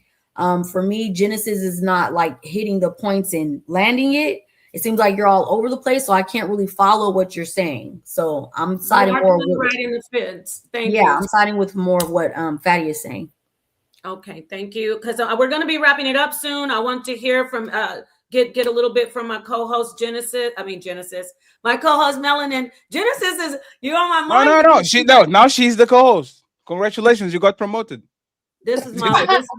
You can get my spot. Can you put it over here and I go to the down there? Like you got it. It's yours. Can I fact check something? I was gonna say we're gonna get to Sheikah. Genesis is fighting for her life in here. She's the one who's And Chica's doing really well because I agree with a lot that you're saying about the politics, but it's not actually the topic of the xenophobia. I want to hear more before we close out. That's what I'm saying, Chica, and then I'll bring in Yara. Can we get back to their actual xenophobia, or which one is it? Patriotism with the FBA. That's what I want to end up with. It's xenophobia for sure, and it's really a cop out stance. I'm calling anybody who believes in that a cop out. You're saying, hey, we'll just take a check for slavery instead of everything that occurred. The reason why Fatty didn't know where to go to get a house for $3,000 is because we have been locked out. FHA we could not participate in FHA until 1968 with the Fair Housing Act. Okay, that left us generationally locked out of building wealth in America. And Freedman Bank, I'm glad he brought that up. Those things are being left on the table and just say, master, just give us for slavery, because you don't want to. And actually, the cost of those things add up much quicker than even slavery, because now you're talking about at least minimum wage at a certain time, which adds up to absolutely nothing. Okay. I'm not going to say absolutely nothing because it was hundreds of years, but it's not going to be as much as being locked out of housing, taking millions of dollars away, being redlined, the brutality. The reason why it was so documented, the police brutality, is because we're counting up the money. And the longer you take, the more we're counting up. This is why certain groups in certain cities are getting ahead of it and starting to give that out now. Here, we need to give houses, we need to give education, we need to give these things. And they're counting up those costs to say, hey, we paid to that. But I want to fact check two things, because Fatty just kept on arguing me on, a senator can't. Yes, a U.S. senator can influence local school districts indirectly. And I said this, but since I'm not believed, indirectly through federal funding, policy advocacy, and shaping national education debates, but direct control over local curriculum budgets or operations is legally prohibited. They mainly impact through legislation, setting board guidelines, allocating funds, that's the money, and working with the state leaders while local boards manage daily affairs. Another thing I want to... No. Before you go there. Hold on, let me just get this. No, before you go there, because you're moving, I want to address what you said. Let him address each point. There's 100 senators that has to go through voting. You can influence those senators to vote the way you want to vote. You don't have direct control on funding. You actually don't even have indirect control on funding. You have to pass federal laws for the whole country, and then you have to allocate certain funds to the states, and those are not the senators making that. She has no power whatsoever. She can come in and do lip service, like, for example, Barack Obama can do it too, because he has a lot of influence and power. But her getting to the Senate is not going to change nothing, because there's actually laws in place that don't let you take money from the public sector to the private sector. And in Texas and most states, if I'm not mistaken, private homeschooling is considered private. You can't do that. It's literally a law. So stop the babble. One senator can do nothing. Okay, but they do, especially in Texas. Okay, so for you to say automatically she's never going to get that, first of all, the way that I didn't say that. That's what you're saying. I said one senator can do nothing. Address you, and so the way Republicans are governing and the way that everybody's being impacted, what analysts suspect and suggest is that our House and our Senate is more than likely to flip when come this midterm. Because he's hitting their base. He's not even maintaining the base. He's hitting the base, and that's why the base of MAGA is like, what? I'm being impacted by this. Okay, so analysts are telling us, hey, this whole thing might flip to limit his power. He's doing so much right now. So anyway, yes, Representative Jasmine Crockett can run for a House seat again if her U.S. Senate campaign is unsuccessful. This is why Freddie Haynes is running for her seat. Texas election law allows a candidate who loses in a primary election to pursue another office in subsequent election cycle or general election, provided specific filing deadlines, etc. And so, yeah, this is a political move, and I love the way she's moving, because she's moving like my girl down in Atlanta, my FAMU, and shout out to all the FAMUans. Keisha, I forget her last name. It's escaping me right now. Is Texas a red state or a blue state? It's red. Is Texas being a red state for Texas being a red state for 45 to 50 years, but Jasmine Crockett is going to pull up and change the whole rules when she doesn't have no direct power. I'm here, believe me. Hey, you sound turning purple.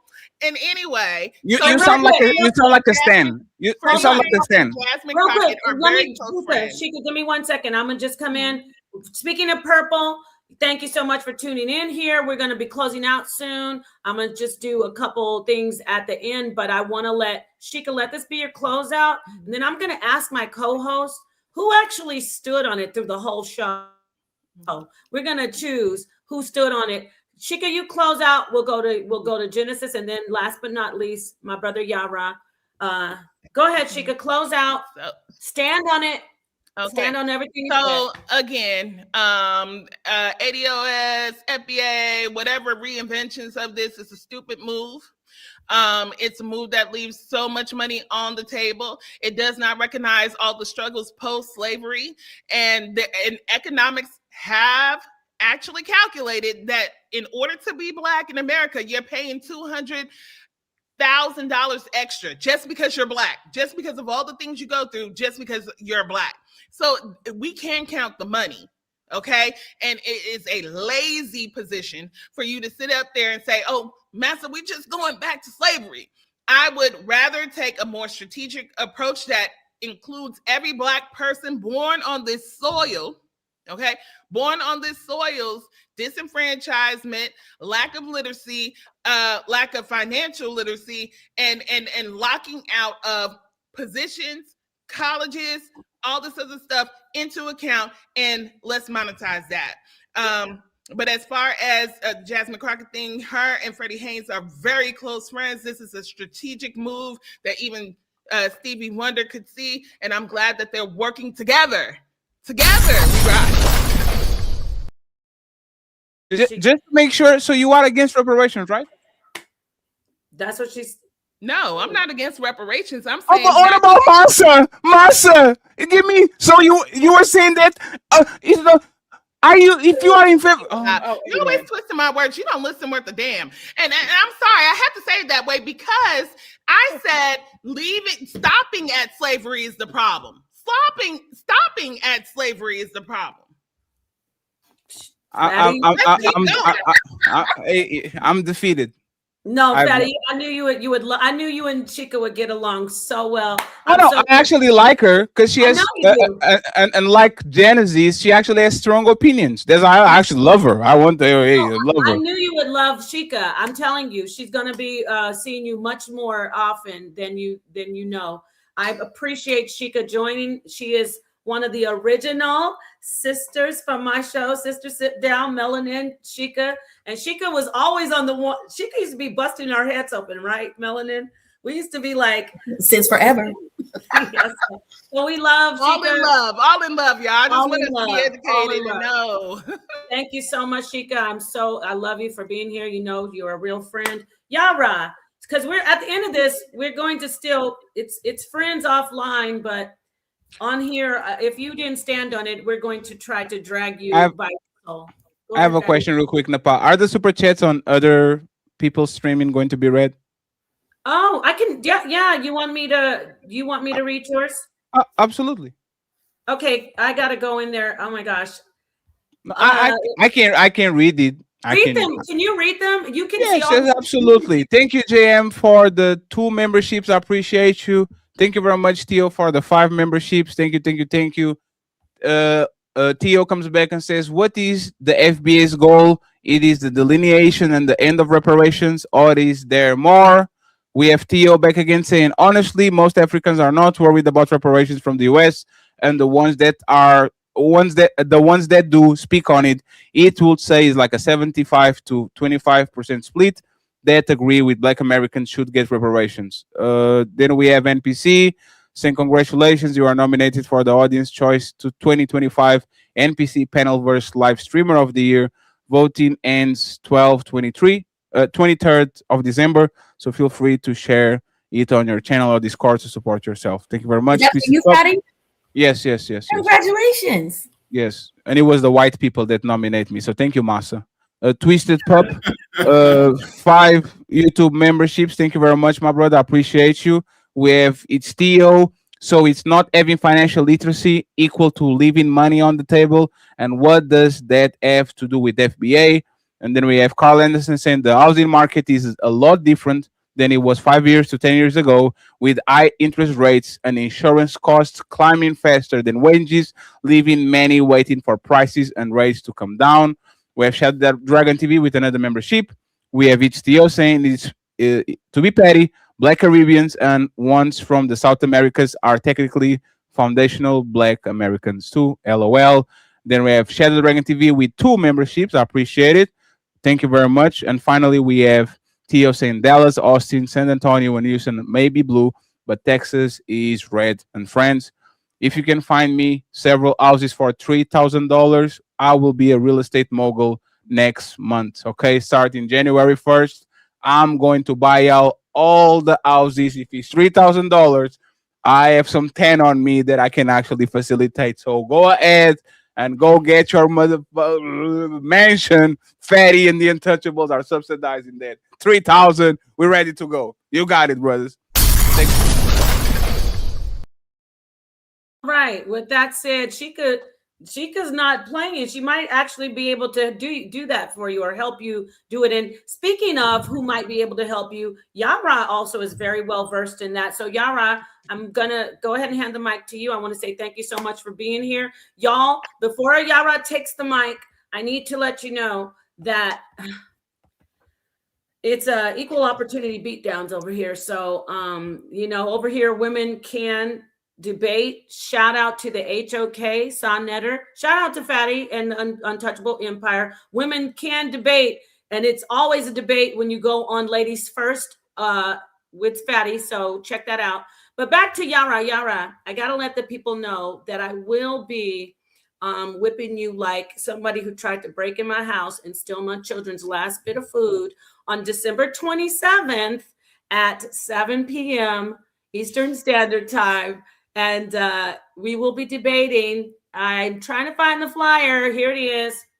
Now, y'all might not agree, but this is what we're going to be debating. So, agree with me.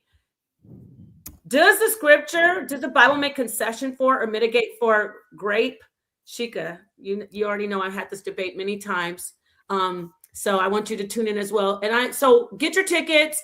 Mods, drop the link in the chat if you can. Let me take this down. I just want to let the people know. Go ahead, Yara. Go ahead. Come on in. Do your closeout. Did you stand on everything you said, in your opinion? I stand on everything I say. I want to say this. In this broadcast. Yeah, the broadcast, absolutely. I think, first of all, to you, Sister Napah, you, Sister Melanin, and Fatty, this has been a great production, a great show. For your debut show, I think it was excellent. Folks is always going to have something to say, but this is excellence, right? And so you can only go higher. So shout out to y'all for this. I do want to say that I do agree with Sister Shika when she talks about leaving money on the table. Financial illiteracy is leaving money on the table, right? And I'm talking about millions, if not billions of dollars, right? That is leaving money on the table. And in regards to the FBA conversation, we do need that financial literacy before we need arguments or political gerrymandering over who's a tether or who's foundational and who's not, right? Because the whole, whether we want to sugarcoat it or not, the only basis for this FBA movement is money, and that's in the form of reparations, right? So if you don't have a plan for that money, what it's not going to profit you anything. It may last you a few months, a few years, but it's not going to help you. And so even when I talked about people getting the PP loans and buying homes, they were able to purchase the homes because maybe they were able to afford the down payments. But guess what? They had no plans to even be able to keep those homes. Those homes, a lot of them were foreclosed on because of non-payment. A lot of those cars that they bought were repossessed, right? Because of non-payment. So a lot of these things we need to have, if we're going to talk about something that should be foundational to our people as a whole, it needs to be unity, community, and financial literacy. We need to have that. And all of that needs to be wrapped in education, right? It needs to be wrapped in education. And so anything that we support and go after has to be solidified in those things. And then talking about poly, I think that sort of helps us build these communities that we need, right? I don't even know how you're even going to argue being a foundational Black America. You don't even consider being in a poly relationship to a degree, right? I don't even see how you actually fully make that happen. So we really have to think about that in those terms. Again, it's been a great show. I appreciate you being on. I hope I'm getting invited on some more of these. It's been great. Yara, I know you're running because you saw what our lovely sister, Miss Pooh, said. She's absolutely 100% correct. We love you, but she says, Yara is my fellow Michiganer, and I love you, but Napah's going to kick your butt. Thank you for that $5. And yes. Hey, keep hope alive. Keep hope alive, Miss Pooh. Keep hope alive. 50% correct. All right, moving on. I think we're the last but not least. We're going to let our sister DJ Genesis get in here and do her closeout. Talk about the 2 points. Where do you stand, Genesis? Okay, so I'm going to say this. Can you hear me? Yes, we can. Unfortunately. You guys love each other. Fatty loves to piss me off, but it's okay. So I initially, when I came up here, I brought up the people from Somalians and discussed how polygamy was impacting that community and how the community used polygamy to defraud the government. All right. Then I also talked about the fact that they don't see themselves as Africans. They consider themselves to be Arab, not African. Then we got into FBA, patriotism versus xenophobia. I said it was xenophobic. Why? Because there is this fake, we already were here, and this whole thing, we were already here, right? So we have now you have the Somalians, now that the government is going against them for the defraudation they were doing, now they want to come back to the Black America, say that we should get behind them. There's a whole thing right now, look it up online, there's this whole back and forth going on. So then we get into FBA, patriotism versus xenophobia, right? So I would say that, yes, FBA is xenophobic. Why? Because they are going against Caribbeans, West Africans, and most of the people that were a part of the slave trade into America. These are the ones they're targeting and saying, you know what, we're not African. We were already here. That's the whole thing. And then what they will do is that they'll say, okay, you guys are trying to tether off of us. When the reason why you're even able to come over to America is because we made it possible for you to come to America. There's this whole thing about that, right? And then, I wrote so many notes down. All right, so I want to make it plain. I was there when Tariq Nasheed was on X discussing delineating from Caribbeans, Africans, and the such. I was listening when he was promoting Trump, and then and trying to get a direct interview with Trump. Joe Rogan got the interview. He was against Kamala. She was considered a tether. You are wrong. Kamala was up for an interview too from Joe Rogan and everybody else. They wanted to hear both sides, man. Why are you interrupting me? We're doing our final Hold word. on. That's crazy. You're not supposed to do that. No. I'm trying. Hold on. Hold on. You're doing your closeout, Fatty. I'm gonna let you. You're gonna have. No, and it's all right. Interrupt the person's Final thoughts is, let me repeat it He again. is a co-host, so you really can't tell him that he cannot speak. So we need to calm It's down. fine. It's like final thoughts. Let me do a dissertation about the things that I said throughout the show. No. Oh my God. She was trying to get an interview with Trump. Trump. Okay. Yeah, but hold on, Genesis. Rogan over him. Genesis, what I'm trying to explain, and I know this, love you, but I'm not. I know in the background when it was all happening. Okay, Now, Genesis. I tried to get an interview too with Trump. That's why I'm mad at him. Genesis, let me ask you a question. I love you. The entire time on Twitter, X was calling. Oh my God. Okay, but you know what, Genesis? You're closing out. You're closing out. We're gonna have more of these conversations. I hate having to mute you because we are friends, but just do your closeout right now. I'm not even gonna stop you and just say, what did you stand on? Make the close-up points. Don't go back into all the other stuff, please. Please. So, I'm gonna give you why? another 6 I can't make my statement. What I'm saying. Another right? 1, 2, 3, 4, 5, 60 seconds because we're closing out, and it's you are making you did. He just interrupted me in the middle of what I was trying to say. Because this is long-winded. Why are we having to argue this point? If she redirected the room, why can't we just redirect the room? I don't understand all the backlash. That's not womanly. That's not respectful. If you've been you're not showing any type of femininity right now. It's not that serious. She told you where to go. Just go respectfully. I mean, no disrespect. And this is why I love.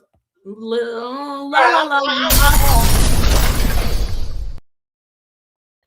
is feminine and all my femininity and just close out. There we go. I love that. We will have the feminine talk. Feminine. There we go. Oh, you still talking? Genesis, thank you so much for being here. Now she left, and she's. I love you, Genesis. Hey, friends. If you was my friends too, I would say the same thing. It's just about, once again, if y'all are friends, you should respect her wishes. There's no negotiation. There's no back and forth. If she asks you to do something, if you're all friends, you should do something. That's just so simple. Nothing more. Yeah. Thank you.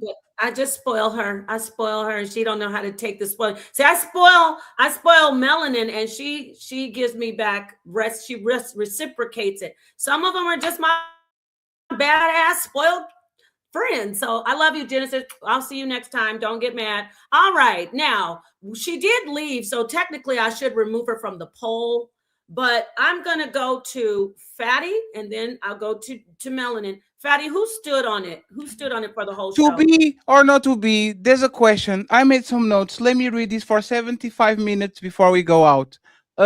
Yes, poly doesn't work because of people, not because of the system. It's not the system that is wrong, because monogamy is not working either. It's because people are not conditioned to share and to actually make the right things towards their kids instead of making it about themselves. And when it comes to xenophobia, I have no problem with FBA people want to separate themselves and get their reparations and get their own group. I don't have no problem. Just go ahead and stand on something, because once again, the Chinese people that are coming to your neighborhood don't give a about where the money comes from. They'll sell you nails, they'll sell you hair, they'll sell you everything. As long as their pockets are being filled, they don't care where the money comes from. So I would recommend you to take a little bit of a page of their book and do exactly the same thing, because you're not going to get more influence, money, and power by segregating yourselves from one of the biggest continents, biggest demographics in the planet. That doesn't work. It is not how economics work. Thank you very much for having me on the first episode and all those things. And once again, I don't hate DJ Genesis. The world hates DJ Genesis. Thank you very much for having me. Oh, wait a minute, Fatty. You know that's wrong. No, it's not wrong because I know her. Like I don't know like Sage, or I don't know Chica. See what I'm saying? I know Genesis, and I actually love Genesis. Come on the panel more. It's fine, right? It's just like, once again, it's just an exhausting person. Fatty, let me ask you, who stood on it in your opinion? I got to drop the bomb after you say. Chica was the winner today.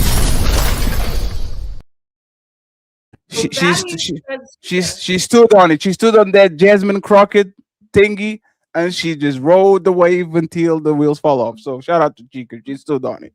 Oh, wow. What about you, Melanin Legacy? Y'all, I dropped her link, Melanin Legacy. Fatty's over here doing the Untouchable Empire. Y'all know how to find Fatty, but if you don't, drop his link in our chat. To subscribe. Melanin, who stood? Do your closeout. First off, I need to hear like at least as longer than me, longer than Sheikah, longer than Yara, Fatty. I want to hear from you as long as you like. Who stood on it, and what's your take on the whole build? All right, here's the mic. Okay. So for a first episode, this was awesome. This was great. Once again, Fatty, Untouchable Empire. Thank you for the visuals. They were great. We've had a great time. The music, the intro, that's all Fatty.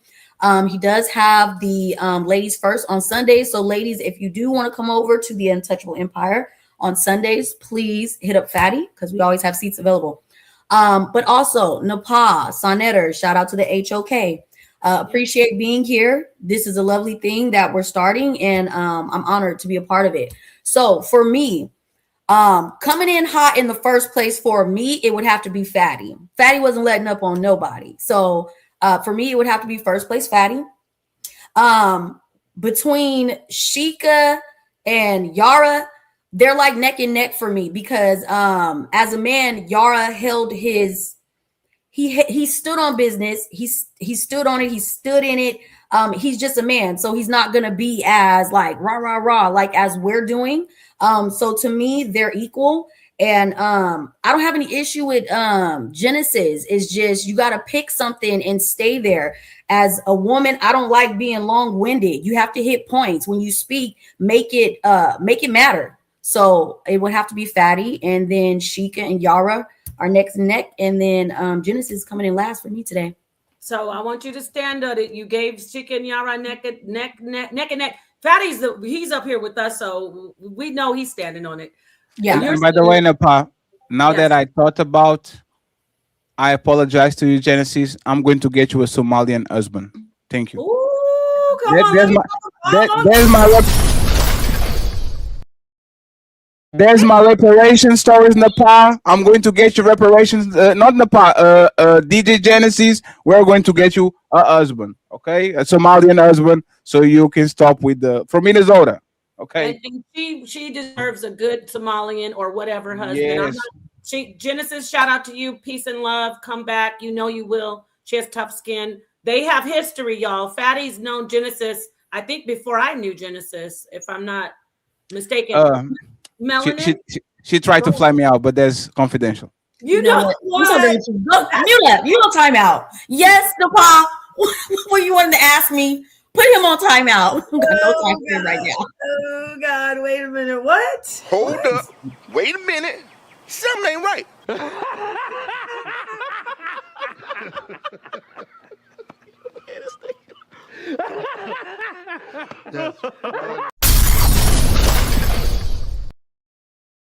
As a friend, guys, as a friend. Come on. Black love and long distance relationships. Now back to Melanin. Who stood on it Yara or Sheikah? Damn. I'm gonna have to say Sheikah. Ooh, Sheikah's in here. Yeah, I'm gonna have to say I love her strong. Yeah, I don't agree with everything necessarily, but you stood on business. Thank you. Okay, Melanin, where can they find you again? You can find me on YouTube, TikTok, and Instagram, Melanin Legacy. Melanin Legacy. All right, now for me, I want to say thank you to Sonetter. First and foremost, my husband, who I was about to say I was going to go into the king and all that, but y'all don't want to hear all that right now. My husband, who is the king of consciousness, who's letting this happen here in the HOK network. But I am Napah Shadah of the Rise channel. You can go subscribe to my Rise channel. You can go, please subscribe to HOK Coliseum. Please subscribe to all of the HOK platforms.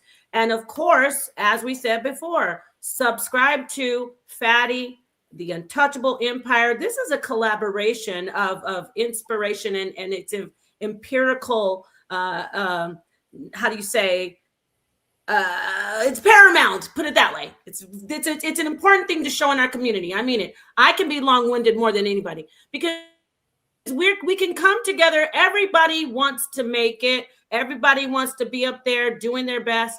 And we're not crabs. We are not crabs. We build each other up. What are we? We're ants, y'all. The ants, you know how they be stacking it up to take down a big animal. All right, that was weird, but whatever.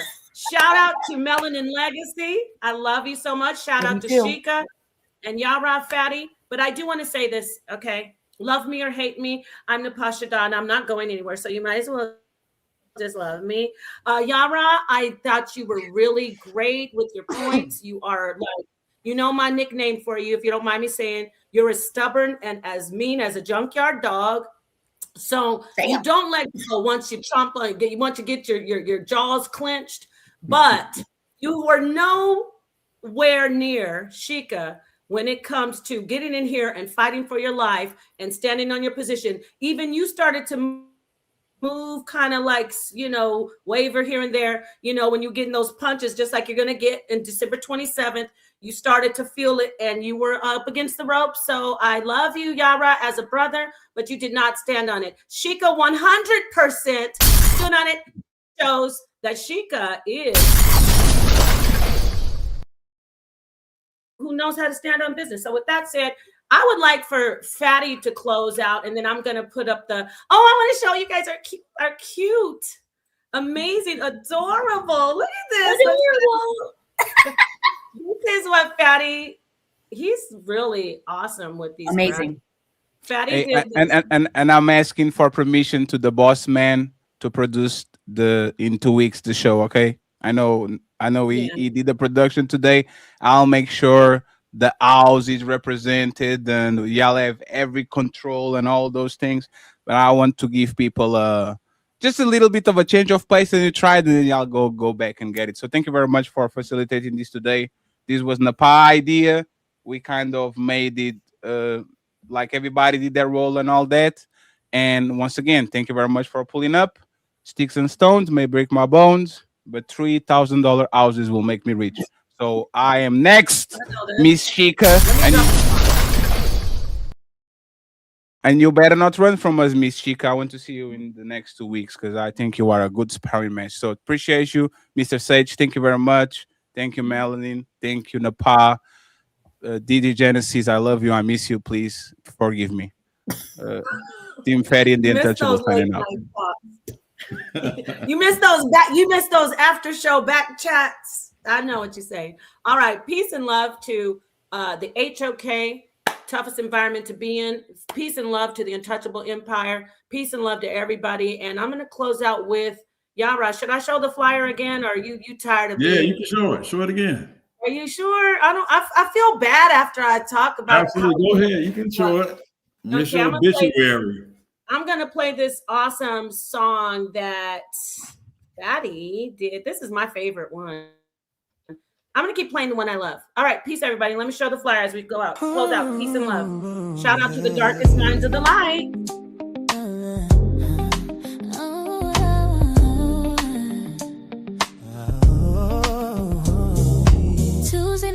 purple lines glow low. Say it with your chest, don't fold, though. Step aside, let the truth unfold.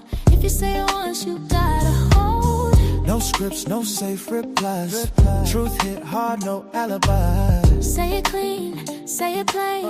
Pressurize when the room go quiet. Everybody bold till it's time to stand. Words get heavy when they in your hands. Laugh it off or testify, but what you say gotta justify. Say it strong if you say it here. Don't walk back when the line unclear. Lights on, chat go live. Can you stand when the tone's Say it loud, don't back away. Say it now, no fade away. If you said it, that's your zone. Say it once, then stand on it. No disguise, no switch up tone. Say it proud, say it proud. Stand on your own. If you spoke it, that's your script. Say it once, stand on it. Purple moon, blacked out truth. I don't speak unless it's proof. I've been right, I've been wrong. Still I stand on every song. Honesty ain't always sweet. Sometimes sharp when worlds collide. I'd rather face it in the light than rewrite it later on live. No hitters when the truth go live. Stand on it, stand on it, stand on it, stand on it, stand on it. Ready, bring the energy. Napah, keep it clarity. Melanin legacy, hold the line. Different minds, one mic, one time. Tuesday night, 9 p.m. EST. Real talk only, nothing less. Purple glow, blacked out, dark grid. Say it once, stand on it. If you said it, that's your zone.